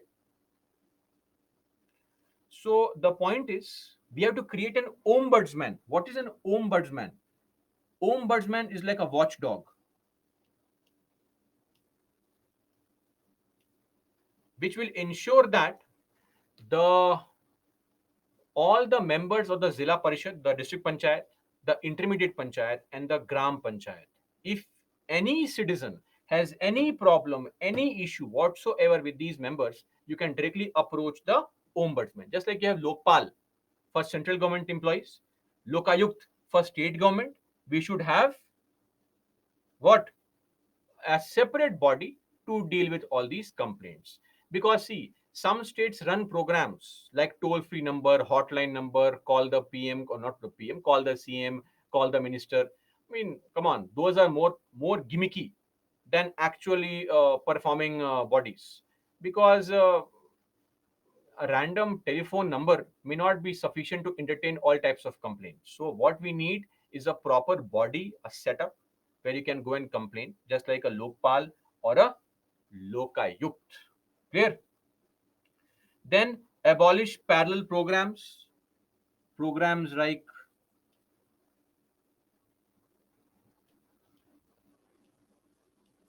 MP lads. What's the need of MP lads? Devolve all the money to the panchayats only. MLA lads. Abolish parallel bodies like DRDA, District Rural Development Agency, DHSS, District Health and Sanitation Society, etc.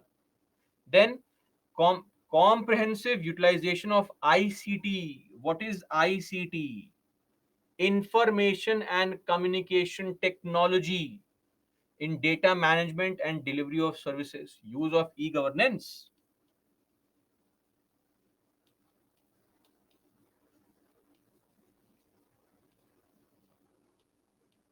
Then whenever there is any mining project, the permission of which is given by the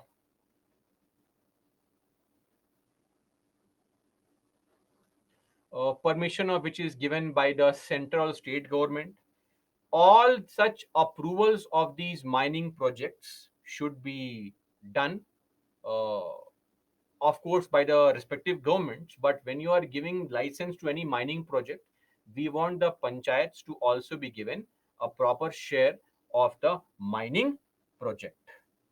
Are we clear on this, everyone? Right? So this is with respect to the second ARC recommendations. The recommendations are very important. Somebody says, what is MP lads? So if you have just woken up or have just joined right now, a few slides back we had studied what is MP lads.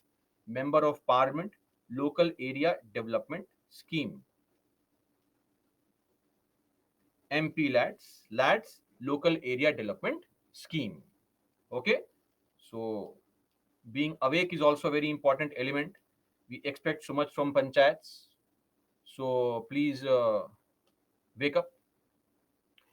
And lastly, Panchi Commission recommendation. And what is ICT? Very good question. ICT, Information and Communication Technology. So on a daily basis, you are joining this class via some online link. You are using ICT, right? Interesting. Now, there are some Panchi Commission recommendations also. For example, number one, see, Panchi Commission's first recommendation was, why do we have a three-tier structure? See, Panchi Commission said, have district panchayat. Why? District panchayat has a wider jurisdiction. District panchayat can focus on developmental infrastructure at the headquarter level. They have a larger fund base. They have access to expertise, important staff. District collector is there. Understandable. Why do you have a gram panchayat? Gram sabha meetings, direct democracy, closer to people. Understandable. What is the point of intermediate panchayat? Intermediate panchayats serve no purpose. That's what they said. So, Panchi Commission said there is no need for intermediate panchayat. Remove it. Uh, if some state wants to, it can create. Make IP, intermediate panchayat, optional, though it has not been accepted. Then we had discussed this problem, rotation of seats. After every 5 years, seats get rotated for reservation for women, for chairperson of SC/STs. So, which causes a problem that 5 years is a very short time. No incentive for a woman to perform, because she knows very well after these 5 years she won't get a chance to again come back to power. So Panchi Commission said to tide over this problem, rotation of seats should be after 2 terms, that is 10 years. So at least if you perform well, you have scope for being in power for 10 years.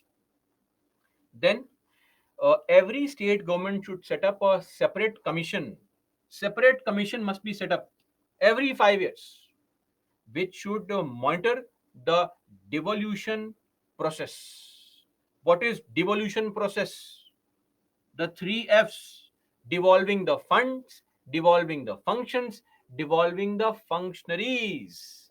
What funds have been devolved, how much functions are being devolved, evaluate them regularly, provide for a commission which will in every state keep on evaluating the performance of every state along the devolution of three F's. And finally, as of now, okay, forget that. Tell me firstly what is Article 82. You'll be surprised that we have already seen Article 82, and I had mentioned this as an important article to be read by you. Let's see. How many of you remember what is Article 82? Oh, great. Somebody does. A few of you do. That's a great thing.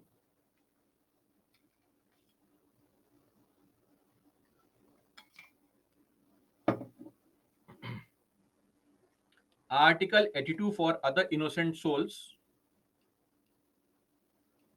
Delimitation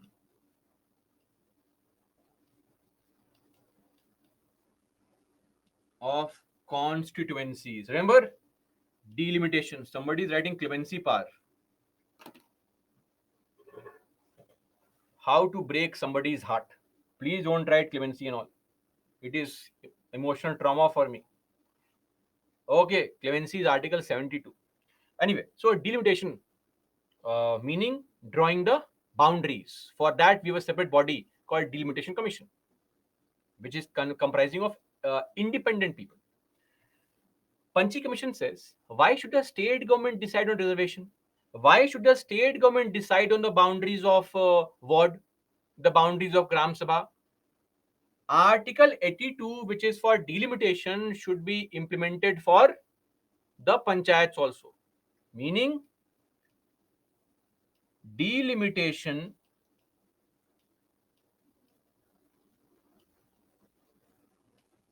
should be done by an independent commission, not state government. Okay. So these are some of the recommendations of second ARC and the Panchi Commission. Panchi Commission was a commission set up under the chairmanship of former Chief Justice of India, Madan Mohan Panchi, Justice Madan Mohan Panchi. Okay, let's do one thing. Let's take a break. After the break, we'll discuss what is the current aim of the Ministry of Panchayati Raj in the Amrit Kal.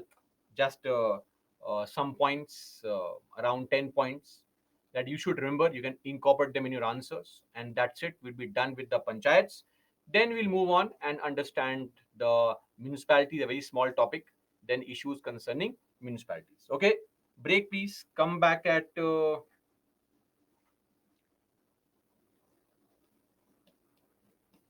8:10. Break please.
Okay, guys, welcome back. Soumya, in case of Faizan, what is MOPR? So, can we also do Google search? MOPR. So, if you Google search for MOPR, you would get to know that the very first thing that comes up is the Ministry of Panchayati Raj. Anyway, Soumya, so in case of direct election for chairperson of Gram Panchayat, how is it ensured that person winning as chairperson also wins in their ward? No, no. He may not be a ward member. It's a separate election only for those states which allow for a direct election of Gram Panchayat Sarpanch. That election is separate, right? An independent, separate person.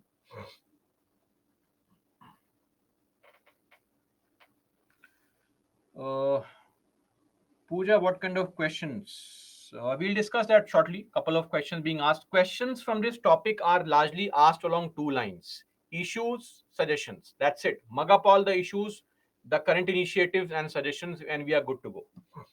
Anil, sir, a district collector can rotate chairmanship of SC candidate in panchayat. No, SC chairmanship is also rotated actually, right?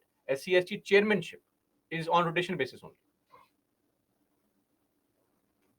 uh, Member of panchayat can hold any office of profit of what is office of property profit.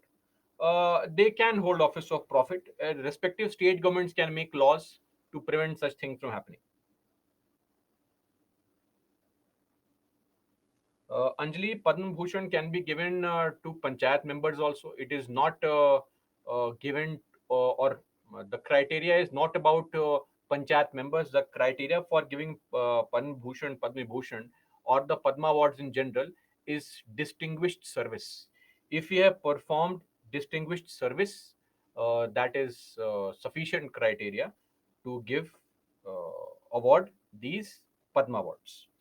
No, Garvit, that's not the case. Sachin, that is what the state government laws provide for. So in some areas, we have a directly elected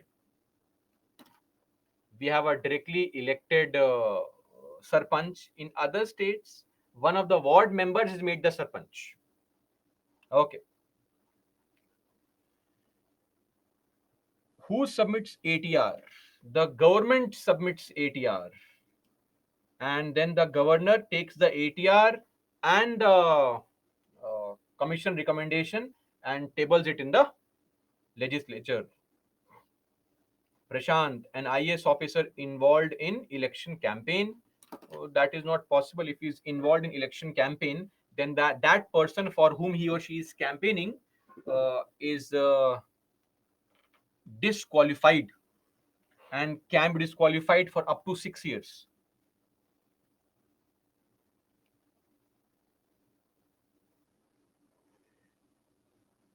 Mohan, they mean the exact same thing. Simple majority.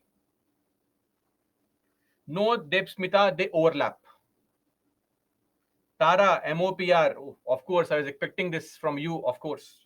For the past few days, I have come to know of your name so much. Ministry of Panchayati Raj. Oh, Arjun. Okay, great.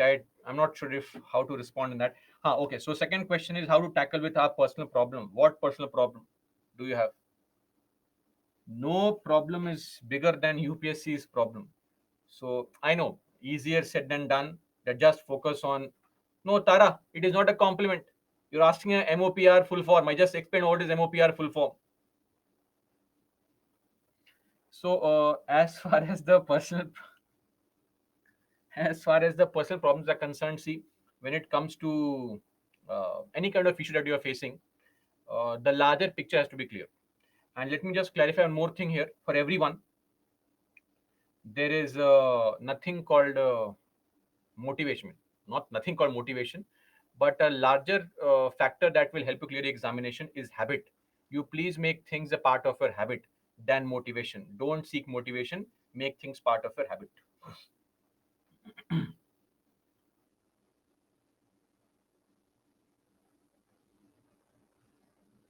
No, Vaishu, it will depend on what is the size, the 15 marker questions. Write as many suggestions as possible. Yes, Kishan, we would need to modify the constitution only. What are other committee recommendations? I would not know what other committee recommendations are. Okay, let's continue our discussion.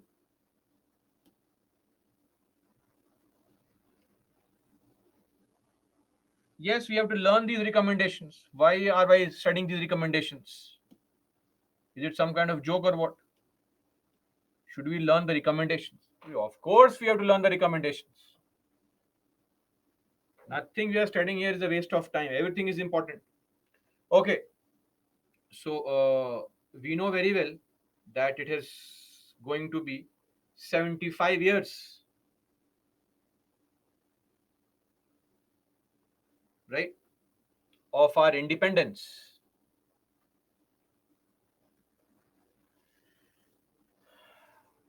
In 2023 or 2022. So, what has been the aim of the Amrit Kal? What is Amrit Kal? Amrit Kal basically refers to the idea of that amazing time. Sunehra Divas is what is Amrit Kal, right? So it has a long historical origin. So we don't need to get into the historical origin of Amrit Kal, what exactly is Amrit Kal and all. Just understand that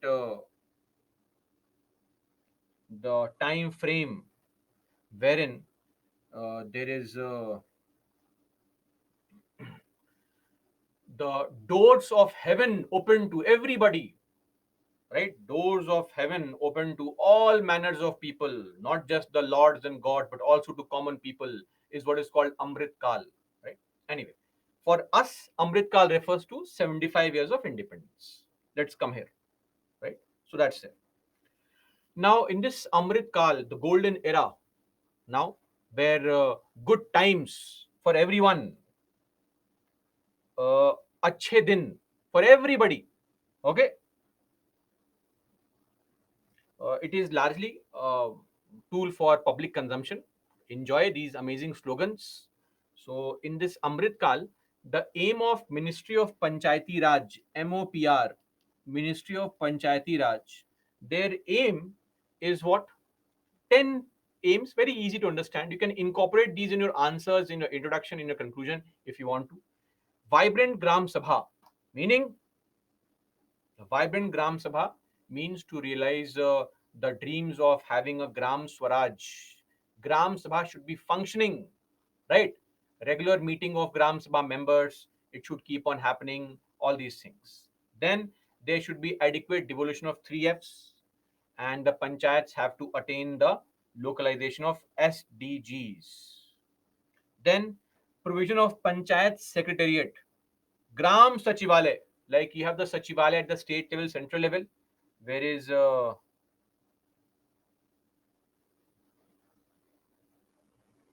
whereas when it comes to the panchayats, we need to have an administrative office where records can be kept, pen, paper, photocopy, all these things can be done properly, right?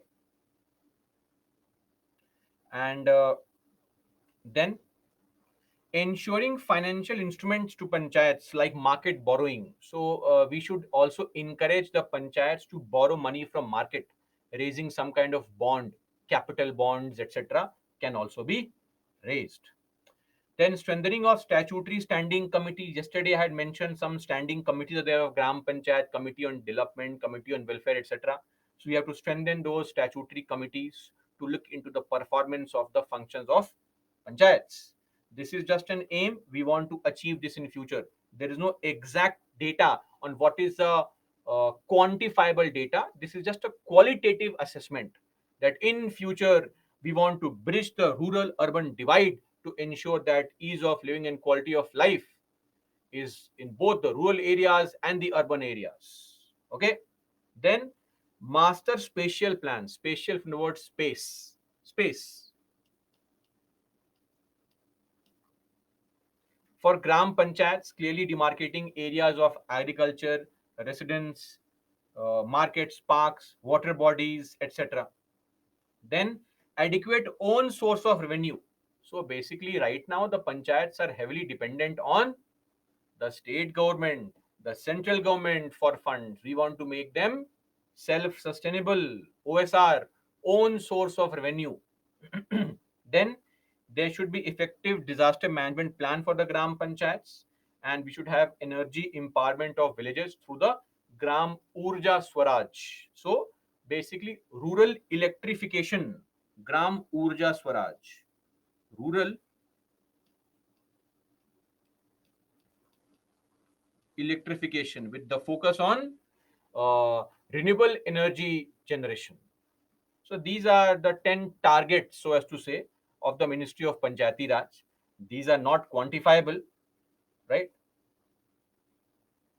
And difficult to achieve things which can't be quantified. They are just qualitative improvements. Now, but you can use these points. Some of them, if you remember, mug up these points. You can write them in your introduction, in your you can use them in your conclusions, intros, etc. Okay, that's it. Actually, one more thing, just to remind you, just a few days back, finally, we have also come up with a very unique concept, the creation of Panchayat Development Index.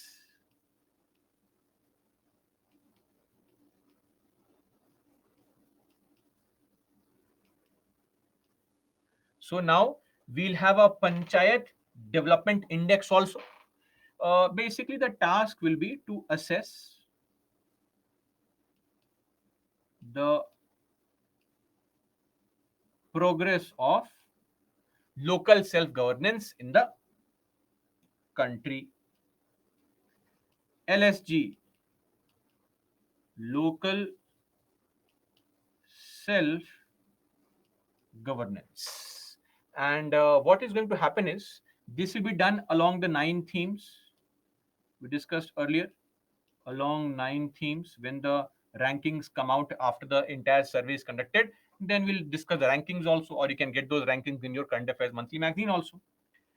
Score will be from, of course, 0 to 100, and there are 5 grades.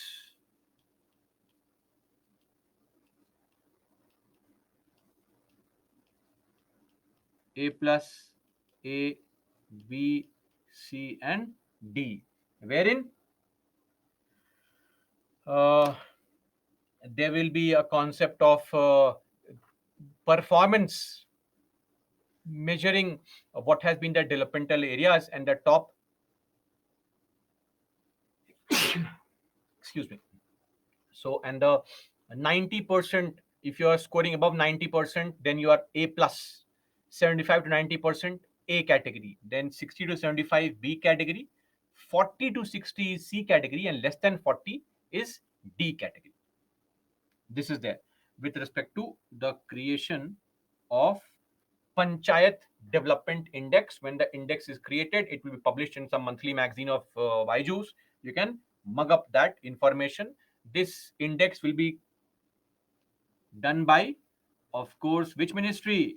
Ministry of Panchayati Raj.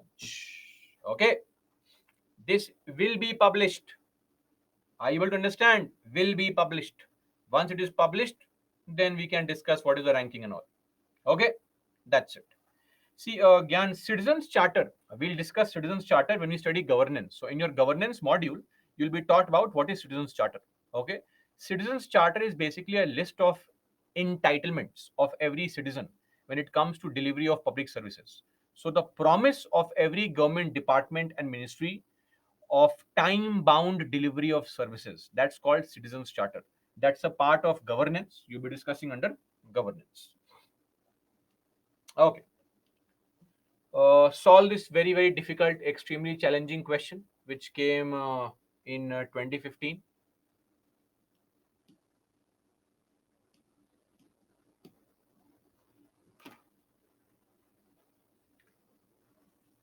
Option C is 1 and 3 only. in case you can't see that option.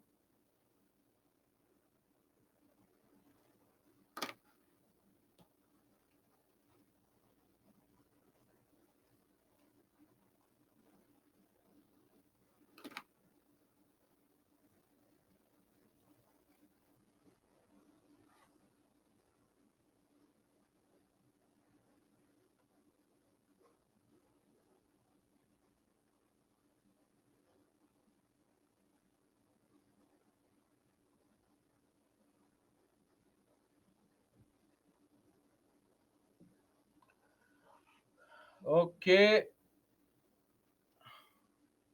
fundamental objective of Panchayati Raj system. Always understand that the fundamental objective of Panchayati Raj is just two things: people's participation, democratic decentralization. Everything else is an added benefit. Political accountability is not the fundamental objective. We did not want to have panchayats where we could hold somebody accountable. No, no, no. The objective was to give people power, make them masters of their own destiny. Please always remember the central ideas of panchayats were two ideas. Number one, people's participation and democratic decentralization. Other things, if they happen, very good. But that was not the fundamental core objective of panchayat. So neither political accountability nor financial mobilization. If these things happen, very good. But this was not the fundamental objective. So C 1 and 3 being the right answer and not D 1, 2, 3 and 4. Okay. Let me write here. Central idea behind the formation of panchayats.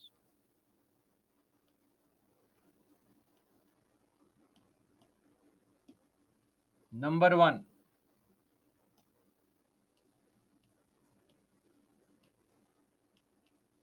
people's participation. Number 2, democratic decentralization. Giving powers, right, in a democratic fashion. That's it. We are done with the panchayats. My suggestion would be, please mug up all the issues that we have seen, all the suggestions, what steps are being taken, etc. Mug up all those things. Questions are asked only around these topics. Clear? Now coming to municipalities. Municipalities refers to the local self-governance but in urban areas.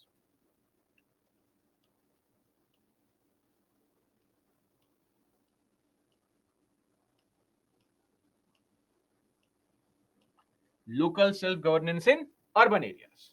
Now, interestingly, in our country, we first had a municipality. First ever municipal corporation, 1687, Madras province. So all those people from now Tamil Nadu can be proud that the first ever municipal corporation was in Madras, 1687. Then in cities like or presidencies like Bombay and Calcutta, that is with respect to the municipal corporation. Acha, one more thing, in municipalities we don't have Gram Sabha. No concept of Gram Sabha. So people do not take part in meetings. People choose members, just like the ward members here, also ward members. They run the show. So as a citizen, as a part of a voter list, you cannot take part in any kind of meeting. Like unlike in the case of villages where you have a Gram Sabha meeting. Okay. And also to clarify, very important as an element, municipalities, if you look at it, the contribution of municipalities in urban areas despite their low population. See,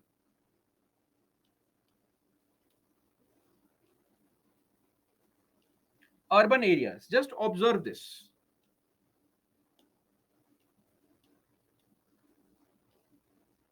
Population 32.2% of the total population, 2011 census. But if you look at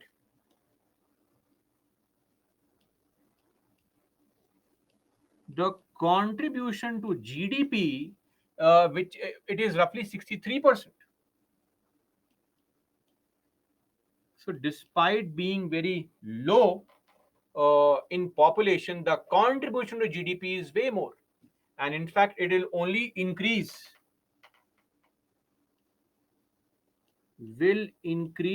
to 75% by 2030. Okay. Now, just like panchayats were added through the 73rd Amendment Act, municipalities were added in the Indian Constitution through the 74th Amendment Act. Same year, Amendment Act is different. This Amendment Act added a separate part called Part 9A, Articles 243P to 243ZG. So Article 243P, because till 243O we had panchayats, then next is P, Q, R, S, T, you sing the song, till Z, then ZA, ZB, ZC, ZD, till ZG. These are all the articles which are associated with municipalities. Clear? That's there. And just like Schedule 11 is a schedule of the Indian Constitution which comprises of 29 topics on which panchayats can make laws. Similarly, Schedule 12 is a schedule of the Indian Constitution which comprises of 18 topics on which municipalities can make laws. Clear? Now, the provisions of municipalities and panchayats are almost the same. Why I say this is same SEC. Please, somebody ask me what is SEC. I'm sure. Don't type, don't waste your energy. I'll tell you. SEC stands for State Election Commission. State Election Commissioner. Same SEC is there. Same SFC is there. State Finance Commission. Same audit mechanism.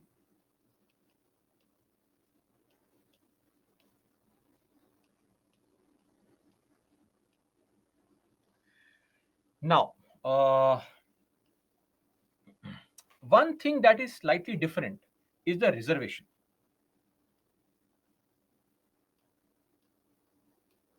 Now, reservation is of two kinds.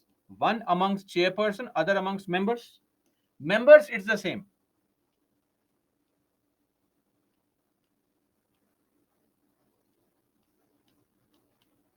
SC/ST based on population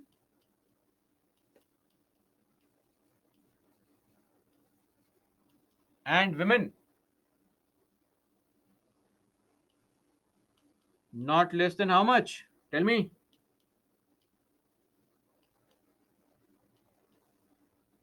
1/3. Okay. But reservation for chairperson. Now at the panchayat level, it's exactly the same. SC/ST based on population in the entire state. And for women, 1/3. But here, for SCs, for STs, for women, how many seats are reserved? State legislature by law to decide. Clear on this? The point of difference is this area where the reservation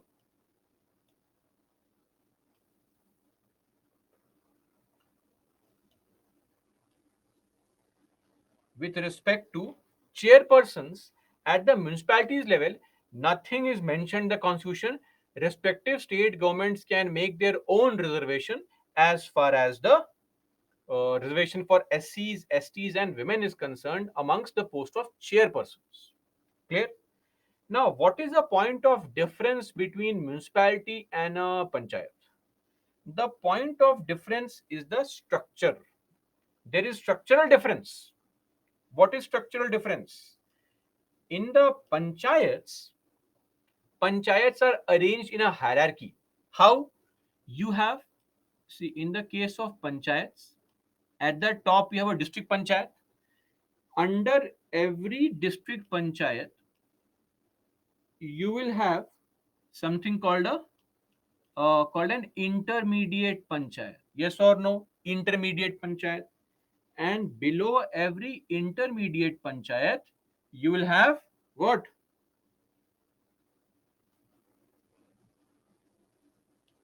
Gram panchayat. Hierarchy is there. Gram panchayats combine to form an intermediate panchayat. Intermediate panchayats combine to form a district panchayat. Hierarchy. There is no hierarchy in municipalities. In municipalities, what happens is different areas have different municipality. So there are three types of municipalities in the country. Think of it like this: a very large area, then maybe a neighboring upcoming town. All these areas near bigger cities, which are seemingly rural but are transitioning to urban areas. And then these tier 2, tier 3 smaller towns. So, in a very large area, what you have is a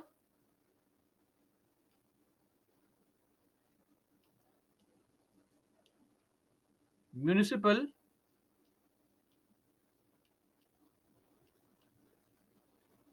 corporation. Then in small towns, we call the structure as municipal council. And in these transitional areas, we call that body as Nagar Panchayat. Yes, the word Panchayat is there, but it is an urban area, transitional area from rural to urban, transitioning from rural area to urban area. We have exactly 2411 such Nagar Panchayats. Exact number not required. Just remember over 2000. That's it. Then we have a 1683 municipal councils, and we have 206 municipal corporations. Now, one more very important point: who decides, after all, that an area is an urban area or not? Governor, via notification. So, governor will issue a notification, meaning an order, decides whether an area is an urban area or a rural area, plus whether an area will have a corporation or a council or a Nagar Panchayat. And this decision is taken on the basis of various parameters. Parameters like density of population, parameters like population, parameters like economic importance of an area, or revenue generated from local administration, percentage of employees involved in non-agri activities. Such parameters can be taken into consideration with respect to what? With respect to deciding whether an area is uh, an urban area or a rural area, plus an area is a corporation or a council or a Nagar Panchayat. The government decides. No need to get a law passed by the state legislature. Okay. Now coming to the pattern of municipal administration. What is the pattern of municipal administration like?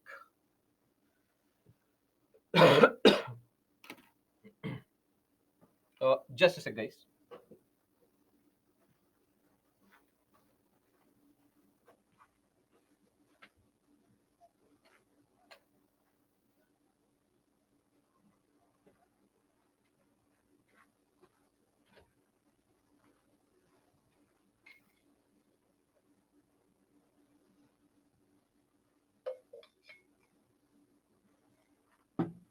Okay.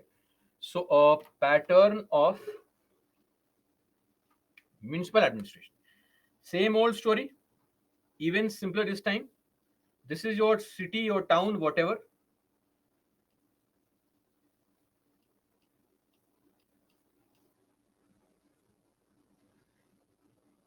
Your city or town is divided into very small parts.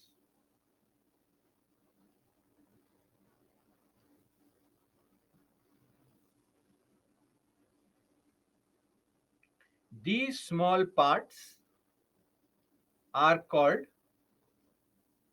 wards. Okay, people of the ward will elect somebody who's called a ward member.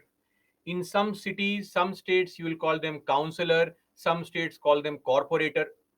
Nomenclature varies. Understand this very basic point. Don't panic. In my state, they are called corporators. The faculty is calling them ward member. I'm using a generic constitutional term. These are all topics under state list subject. So the local nomenclature, naming conventions can vary from place to place, right? So don't worry. This is the generic structure, and it is always preferable that we use a very generic term in the answers. So these people from this particular area, let's assume uh, we have so many people living in these areas, full of people. All these people from these areas, they'll vote and choose one person who is a ward member from your area. So similarly, all these ward members go and sit in what is the legislative body that you have at the municipal level, which is called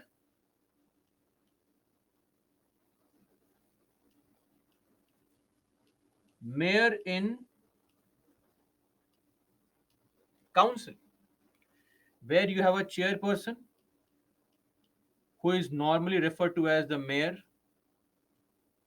and plus members who are ward members. Members are directly elected.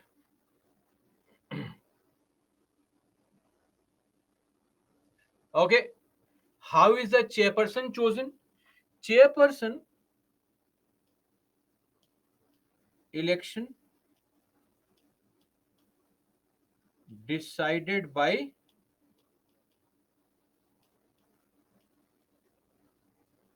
state legislature by law. That is why in some of the states, in those states, in some cities, mayors are chosen directly by people. UP, recently Bihar passed a law, MP, Jharkhand, Uttarakhand, Odisha, Chhattisgarh, so many states. In other states, the ward members, these ward members from amongst themselves will choose somebody who becomes a chairperson or a mayor, just like voting for speaker. Now, these people, this body is actually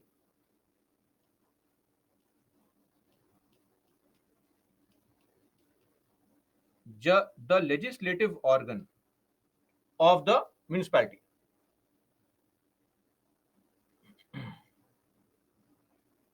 Second, now this body comprises of very local level politicians. They may not be experts in the area of city planning and urban administration. So we need an expert body. This body is called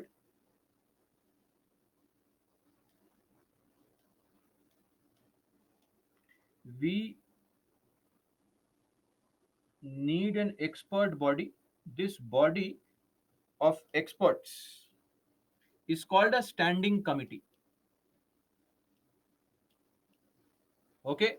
uh, there can be various standing committees can be there. uh, Various standing committees on finance, welfare, development. Sometimes you read in the news, they are called the municipal committee. That is a standing committee only. Now the newspaper will not call it municipal standing committee on finance and development. Either they don't know it or they don't want to complicate the matter. They use simple terms like municipal committee. Okay, this standing committee comprises of experts. These experts are not elected but appointed by the government. Okay, experts who are appointed by the government. Now, this body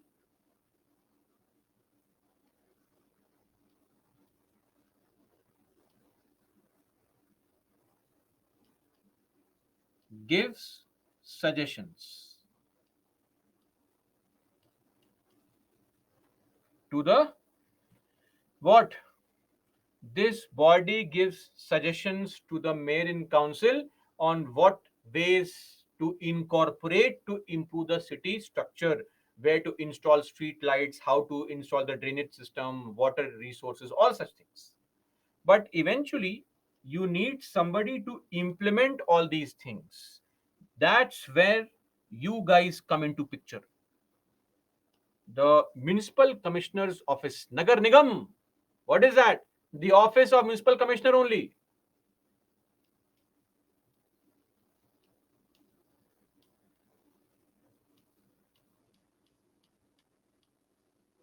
Here you have a municipal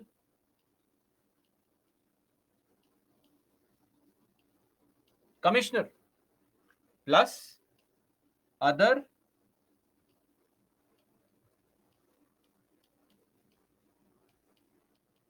administrative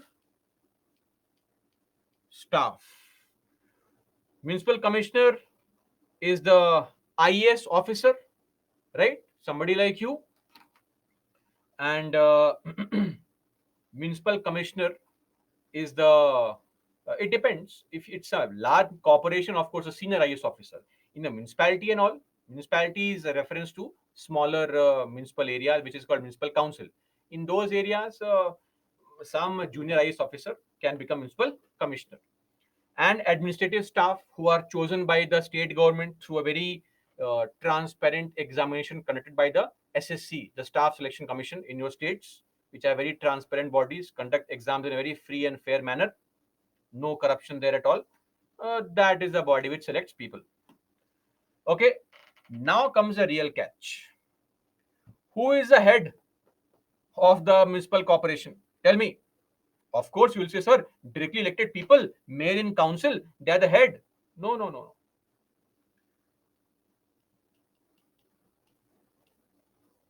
The executive organ is the municipal commissioner's office, and they are the real head. Basically, legislative organ, the mayor in council, the task of mayor in council is to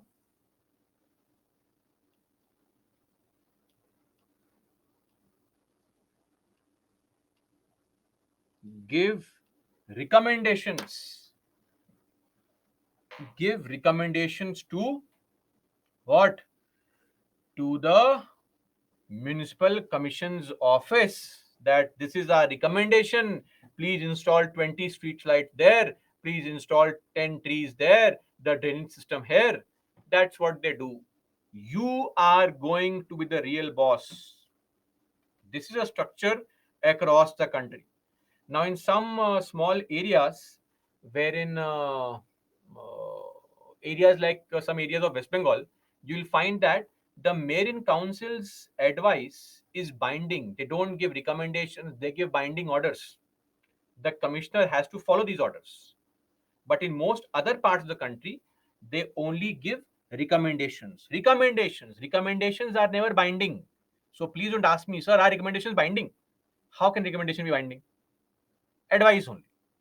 You are the real head, you are the real boss. Okay, the real boss of the municipal corporation is the municipal commissioner. The real executive head is the municipal commissioner. Are we clear? That is why this system is called the commissionerate pattern of governance, because commissioners are the real authorities, which is very, you won't like it, of course. You want that the bureaucrat should have all the power. But think of it, we have an elected body, which we have direct elections, and that body does not have a real power. Real power lies in the hands of an appointed authority. Where is democracy here? This is a problem. In fact, recommendations have come from second ARC also, that we cannot have this kind of system. That Bengal system, which is called the Howrah pattern, that should be there across the country. But what we follow is a Bombay pattern, the commissionerate pattern, where the municipal commissioner is the real head, the executive head is the real head, and the mayor in council is just an advisory body which gives advice only. Okay, so all those lucky souls who get posted outside West Bengal, very good. Otherwise, difficult. Okay, so that is there with respect to the two patterns. Please understand that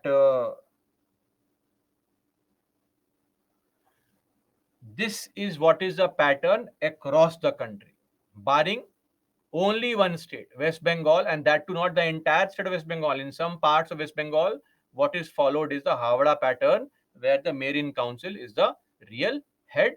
Their advice is binding, their orders are binding. Okay, what administrative staff? I just mentioned administrative staff, government employees in the Nagar Nigam. How are they appointed? I just mentioned they are appointed by an examination conducted by a body called SSC. In every state, there is an executive body called SSC which conducts the examination. Okay, so this is there. Now,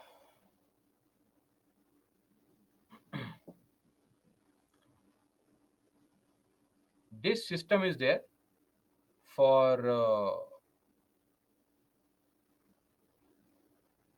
this system is there for all patterns of municipal administration, corporation, council, nagar panchayat. Everything has the same structure. That is why I said the pattern of municipal administration. We are done with the pattern of municipal administration. Okay. Now, coming to bodies under part 9A. What is part 9A? Part 9A is panchayats. Yes or no? Part 9A is panchayats. Tell me.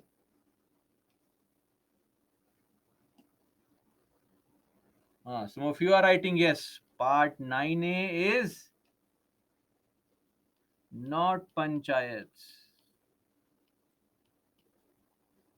Municipality, urban administration. Part 9 is panchayats. Okay.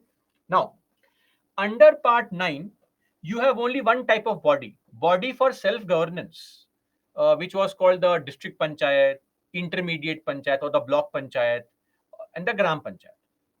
But under part 9A, under part 9A, bodies for grassroots planning are also there. Okay, district planning committee and metropolitan planning committee. These are two constitutional bodies. Article 243 ZD and Article 243 ZE. Two constitutional bodies which are created under Part 9A, that is under the 74th Amendment Act 1992. What are these two bodies? Largely useless bodies only, but since they are constitutional, we have to study them. But in reality, state governments have shown no respect for these bodies. Number one, DPC, District Planning Committee. As I said, Constitutional 243ZD. Okay. What's the task of this body? Preparing a draft development plan for the district as a whole. Example, giving recommendations on spatial planning, water sharing, giving recommendations on environmental conservation,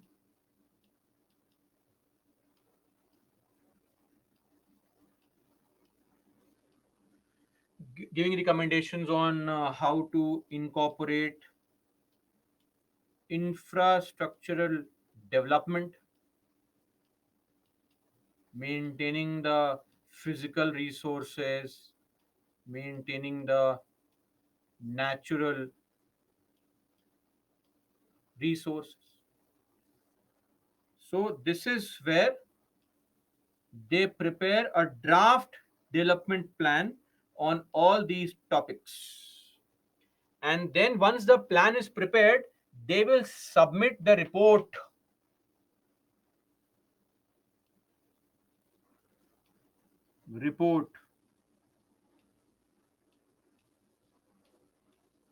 Submitted to. Now, tell me, any constitutional body or a statutory body submits report to what? Which person? President or governor?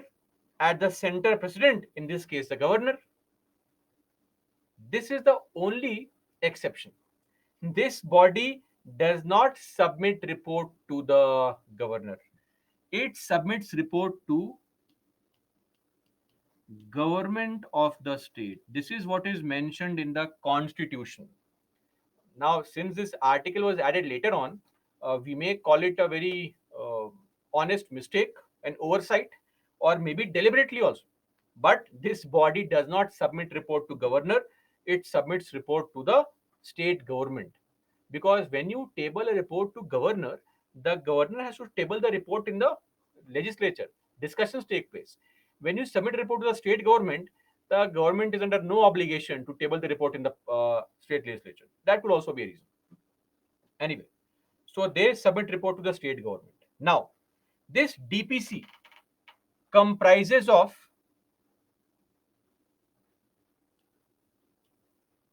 please don't ask what is DPC. This is DPC. District Planning Committee.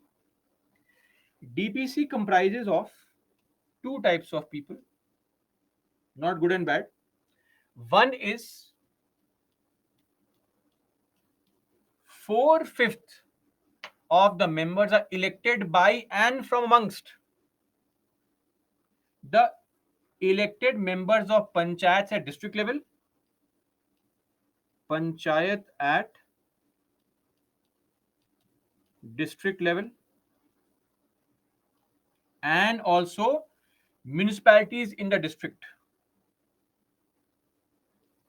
Municipality members. So members of the district panchayat and members of municipalities from amongst themselves, they will choose and elect some members. Other 1/5, nothing is mentioned in the constitution, but they are largely experts. What's the criteria? Anybody can be an expert.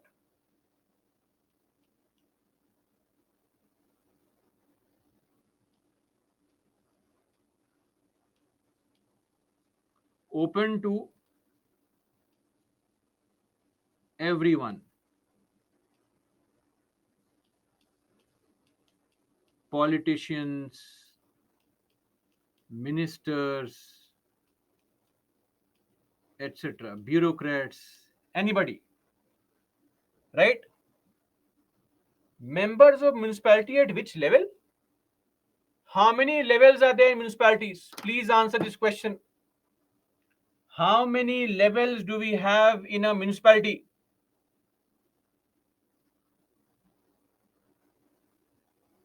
So we have three levels in municipality. What do you think? Three. What is the meaning of level? We need some English lessons firstly. Ignore the polity and history and geography classes. Levels, level, level, level. How many levels in municipalities? Tell me now. Can you please type again your answer? All those who have mentioned three levels. There is no concept of levels in municipalities. There is only one level of municipal administration. The areas describe and determine whether you have a corporation or a council or a panchayat. I drew a figure. This is all at the same level. Yes or no? It just is a different area. In some larger cities, who decides that? The governor decides that. We have municipal corporation. In smaller towns and cities, we have a council. In those upcoming transitional kind of areas which were recently rural have now become urban, we have Nagar Panchayat. Even now somebody is typing 3. We don't have 3 levels. Please don't type 3 now. It's okay. We only have one level, that is the pattern of municipality everywhere in the country. I just do the diagram to explain this in 3 different colors. Okay, I hope now this won't be a problem. No, these are not levels under municipal administration. Under one municipal administration only, these are various categories of bodies inside the municipal administration.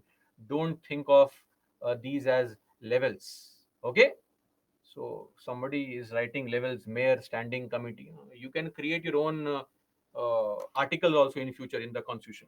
Great. uh,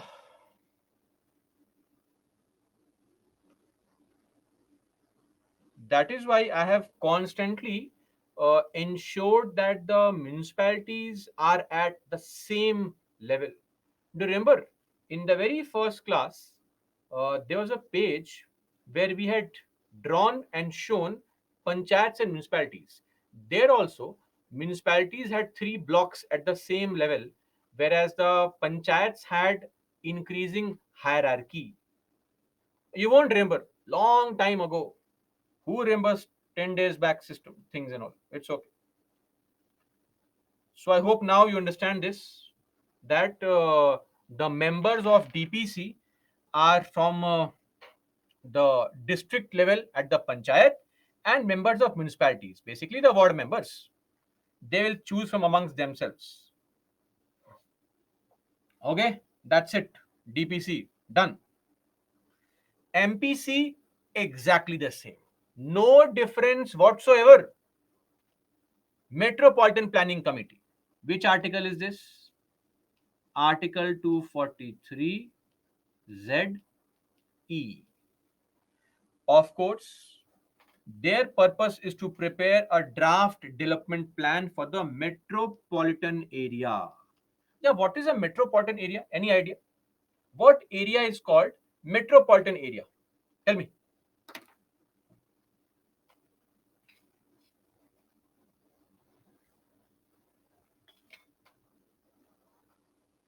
No, large cities, of course. What population?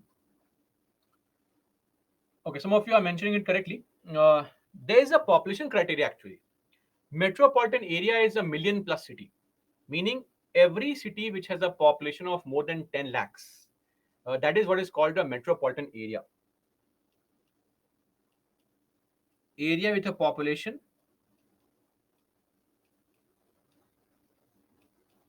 more than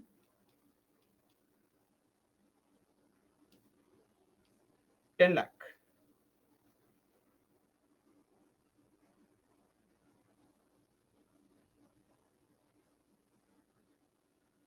Okay. So this is what is a metropolitan area. Same thing here.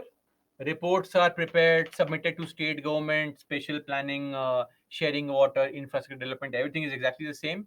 The only difference is MPC, Metropolitan Planning Committee. The membership is slightly different. In an MPC, two-third members are elected by and from amongst elected members of municipalities and chairpersons of panchayats in the district. Chairpersons of panchayats and members of municipalities. How many? Two-third. And remaining one-third are experts. Okay, that's there.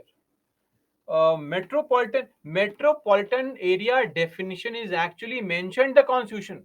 If you look at article 243p, you will find that under that article 243p there is a clause c which says that metropolitan area is an area with a population more than 10 lakh. It is actually mentioned in the constitution. That's it. We are done with the DPC, MPC, and we are done with the entire discussion on municipalities. See, MPC, DPC have no task to perform. Their only task, purpose is to prepare a rough development plan for the district and give that plan to the state government. That's it. There is no other task of the metropolitan area or the Metropolitan Planning Committee or the DPC. No other task. Just to prepare a development plan for the district or the metropolitan area. I have just said it. All these things are applicable to the MPC also. Okay.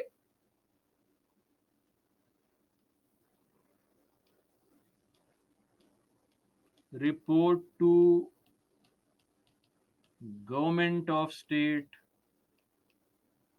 Same examples as in the previous slide. Done.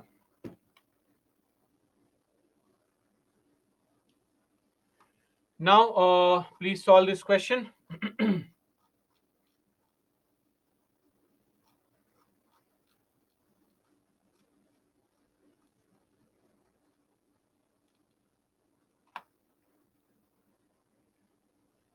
Oh, poll.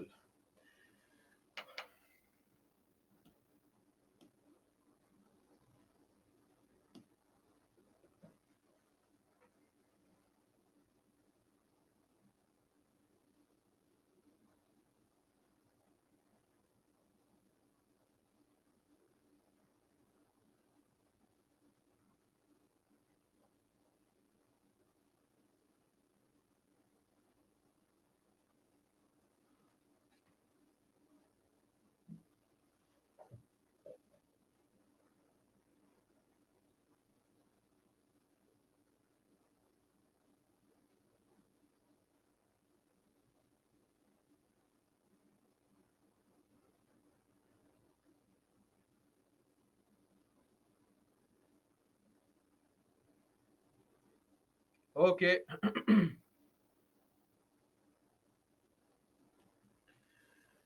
A Metropolitan Planning Committee is constituted under the provisions of the Indian Constitution. Yes or no? Yes, of course. Because Article 243 ZE. So one is correct. Prepares a draft development plan for the metropolitan area is also correct. Has the sole responsibility for implementing government sponsored schemes in the metropolitan area. Of course, this is wrong. So A, 1 and 2 only. Solve one more question.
Done. Okay, great. Very few people got this correct. I'm not sure what is the problem here. The Constitution 73rd Amendment Act 1992 promoting Panchayati Raj provides for DPC. Yes or no? DPC is through the 74th Amendment Act. Part 9A. Okay? One is wrong. Yes, SEC and SFC are formed. C is the correct answer. Okay? That's it. Now coming to problems of urban administration. What are the problems of urban administration? See, some problems are the exact same that you face, that you have seen in the panchayats also. Issues like massive corruption. Massive corruption in the urban areas. I'm sure a lot of you have had some personal experience if you have ever been to a municipal office, Nagar Nigam's office. I'm not making any allegations here, but because I don't know, maybe some of you may have experienced some kind of corruption at a personal level. Then, excessive government control, poor delegation of three Fs. What is three Fs?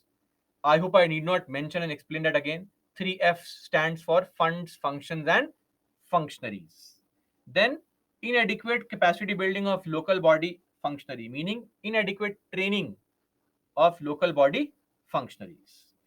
But there are some very unique problems to urban areas only, unique to urban areas. For example, unplanned and haphazard urbanization.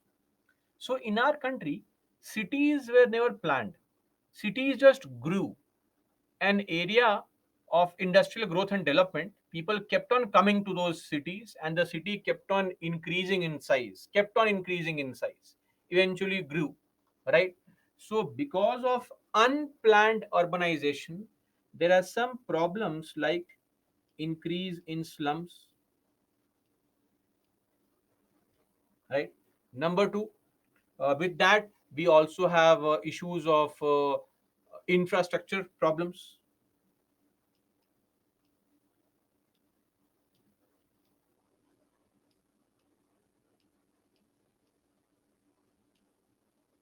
overload on infrastructure like schools, hospitals, then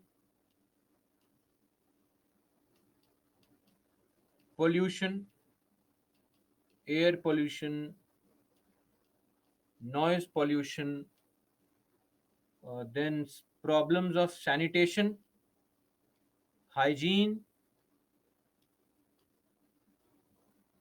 power and water shortage,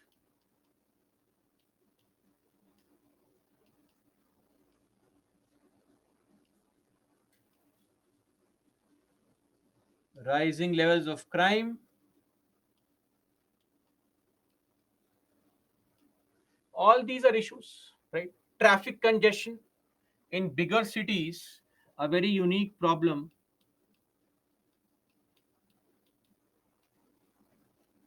is traffic congestion, right? So all these things are the problems of urban administration, which in fact, the very sad part is that people from villages come for a better life in cities, but the life of a rural poor is, or life of an urban poor rather, is worse than the life of a rural poor, because at least the rural poor has neat and clean environment, at least that. In the case of urban areas, that's a big challenge. You get more money, you sit at home, but you are living a very difficult life in the city. So of course poverty is a problem everywhere, but living a life as a poor in an urban area is way worse than living a life as a poor in the rural area. Then some other things like absence of urban way of life. What is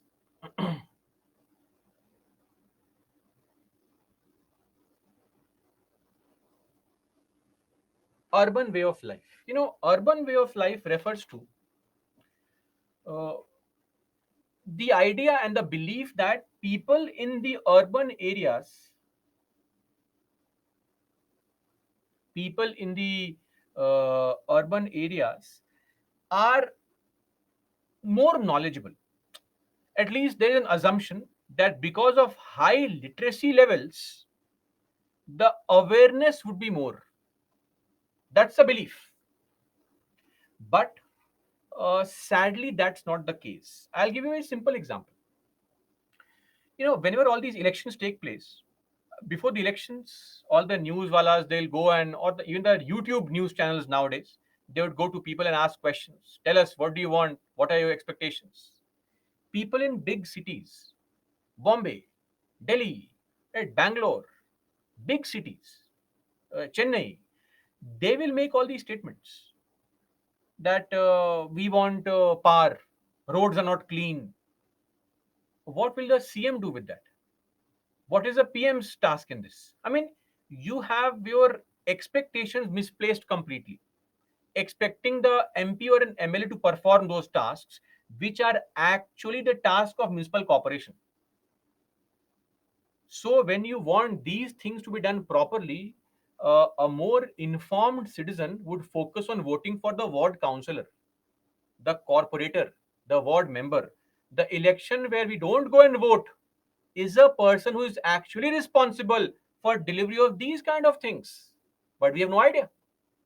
So, despite despite urban areas, despite high levels of literacy, awareness is less.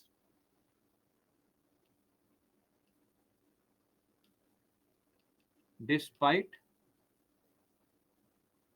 higher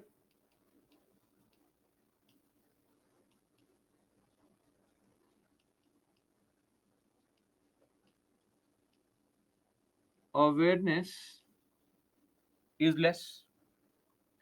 So that is also a reason why uh, the municipal bodies are under no pressure to perform, because we have our grievances against the MPs and MLAs, right? But we should have our grievances against the municipal bodies, like the ward councillor. How many of us have ever gone and met the ward councillor? Never. I mean, you may say, sir, but ultimately it's the prime minister who is responsible. Then if we give this kind of argument, we'll ultimately be doomed to fail only. We have to also ensure accountability at each and every level. When you go to a government office, let's say you go to a bank, right? We should know that the cashier has the task being given to him by the branch manager to hand out cash. Yes, the branch manager is the head, the regulator of activities, but we have to go to the cashier and get the task delivered, right? So it is very important here also to know which body, which person can perform which kind of activity, what is under their control. MPs have no control only on this, but still we'll be very angry with the MP. So we have to also understand that the awareness level of people in urban areas is not really up to the standards. Sadly, it is visible in this group also. I can rest assured tell you that people who belong to rural areas are slightly more informed in these nitty gritties than people in urban areas. Yes, you may be more informed with respect to how to use Instagram, but as far as the knowledge of civic sense is concerned, that has never been taught in the school and college. So we are not adept at knowing those things. What we know comes through a very limited knowledge of WhatsApp. That's it.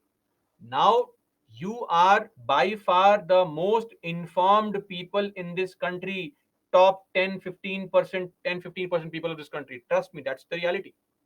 Most other people have no idea what is happening in the country, how things function. Then, secondly, lack of quality leadership at the city level. Now, if I ask you here, this entire crowd, please tell me who are the five PMs of this country. I'm sure all of you can name at least 4 5 PMs. Some of you can name all the PMs. If I ask you name some chief ministers in your own state, all of you can name the CMs in your state and a few more CMs. If I ask you name the mayor of your own city, now without Google searching and being true to yourself, not more than 10-15% of the crowd here can name the mayor in their own city, right? So that showcases very well that we have no interest in knowing the mayor's name, which also proves my earlier point.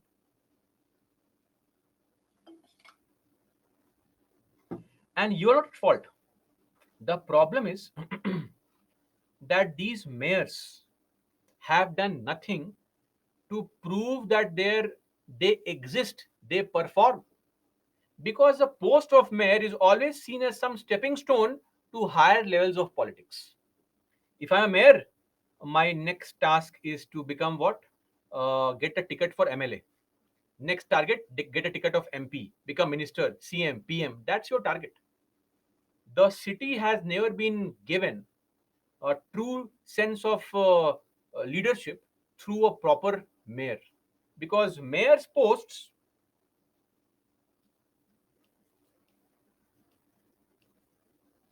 ward members, mayors view the post as a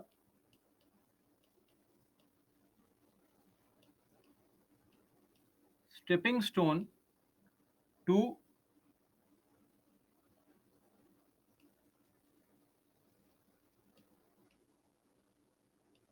higher levels in politics.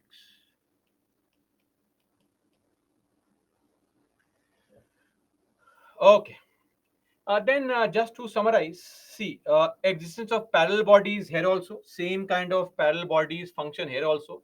In fact, urban areas are institutional jungles with bodies performing overlapping functions. And yes, politically, the focus is still on rural areas. I mean, to tell you frankly, in your Lakshmikant and other books also, you will find dozens of committees and commissions on panchayat. How many committees and commissions on municipalities? You can count them on fingers and still have some fingers remaining. That's the interest of the governments on urban areas. Vote bank. Rural areas have vote bank.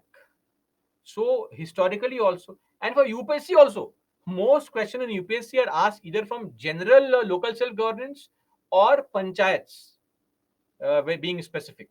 So even UPSC uh, uh, focuses on rural areas only. So the focus has always been on rural areas. In fact, what we say and what critics say is that the 74th Amendment Act, municipalities, is nothing but the same panchayat dish served with municipal garnishing. So it's just the basic garnishing through some terms thrown here and there. But the basic premise is the same.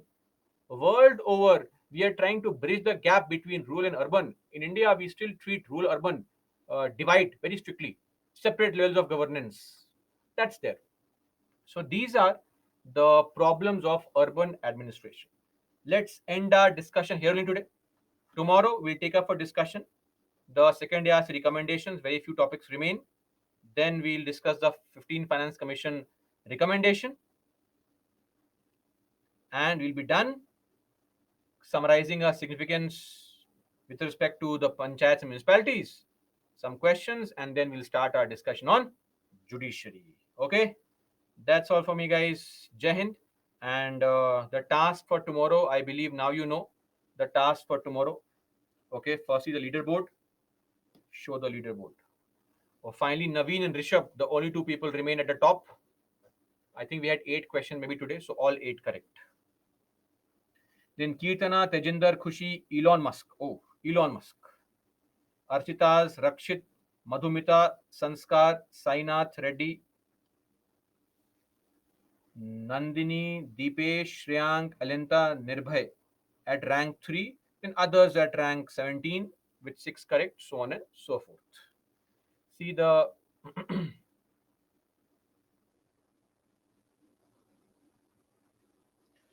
yes, task for tomorrow, monthly magazine for the month of April. If the month of June monthly magazine has not come out, okay. Secondly, now start reading Yojana for the month of May. Political theory, chapter 2, revision number 2. Of course, revision of PPTs is a must. Today we have mugged up we have seen lot of areas. It is very important to mug up all these things. Okay, that's it for today. Questions, if any?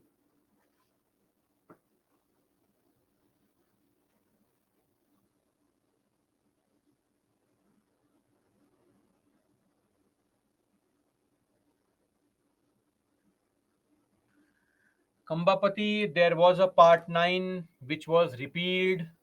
Okay, you can view all these things. When you look at the constitution, you will find that these things are put there's a asterisk mark put there, and they are removed, like part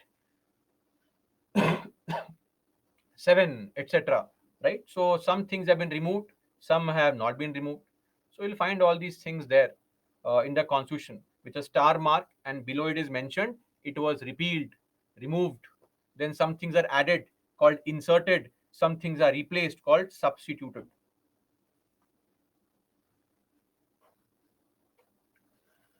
Okay. Contemporary world. No, no, it's not useful here. Yes, Rishabh, SES reservations overlap. Somebody, I don't get fed up with your rank and all. It's okay. This is just a practice test. Revise, that's more important. Tara, your optional subject, it depends on what your optional is. It would be better. See, normally, let me clarify. The stand here at our organization is very simple. Uh, Coaching is not mandatory. But let me give you my personal opinion. Coaching for optional is mandatory, right? It may sound harsh, but that is the reality.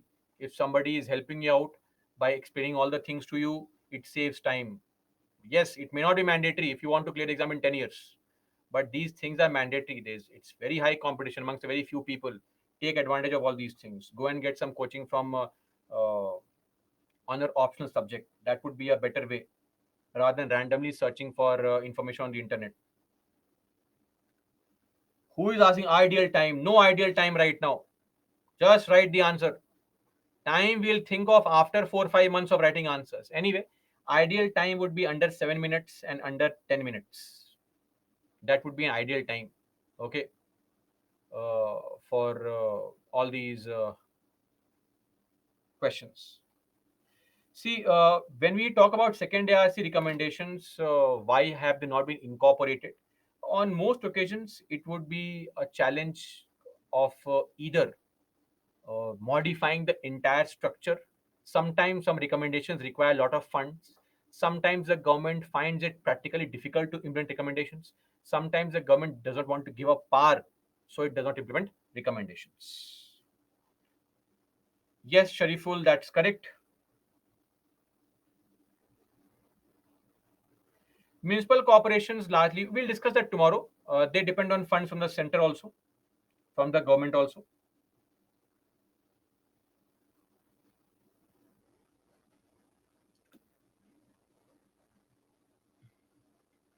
Tejinder, last article is 395. We have inserted articles in between. Like we have article 243, then 244 for scheduled areas. But in between 243 and 244, we have so many articles 243 A, B, C, D. So these have increased the number of articles to 470. But the last numbering is 395 only. Reshma, you don't have to know articles elaborately. You just have to know the basic content of the article, right? So just reading the same topic again and again. Bibin, we had discussed this point in the previous class, that is yesterday. Refer to the video yesterday. Narrow context of improving service delivery refers to the point where the panchayats are only viewed as an organ to deliver the services to people. A scheme is thought of by the center of the state, and the panchayats are only asked, please just implement the scheme or program. So they are not viewed as a body or an organ to create their own schemes and programs. Pooja, I had said this so many times. I think this is the third time you're asking the same question, I believe. Firstly, we have the question mentioned in the slides here. right? And secondly, questions that can be asked are from the issues, concerns, problems, and suggestions. Mug up all the issues and problems and the suggestions. Okay.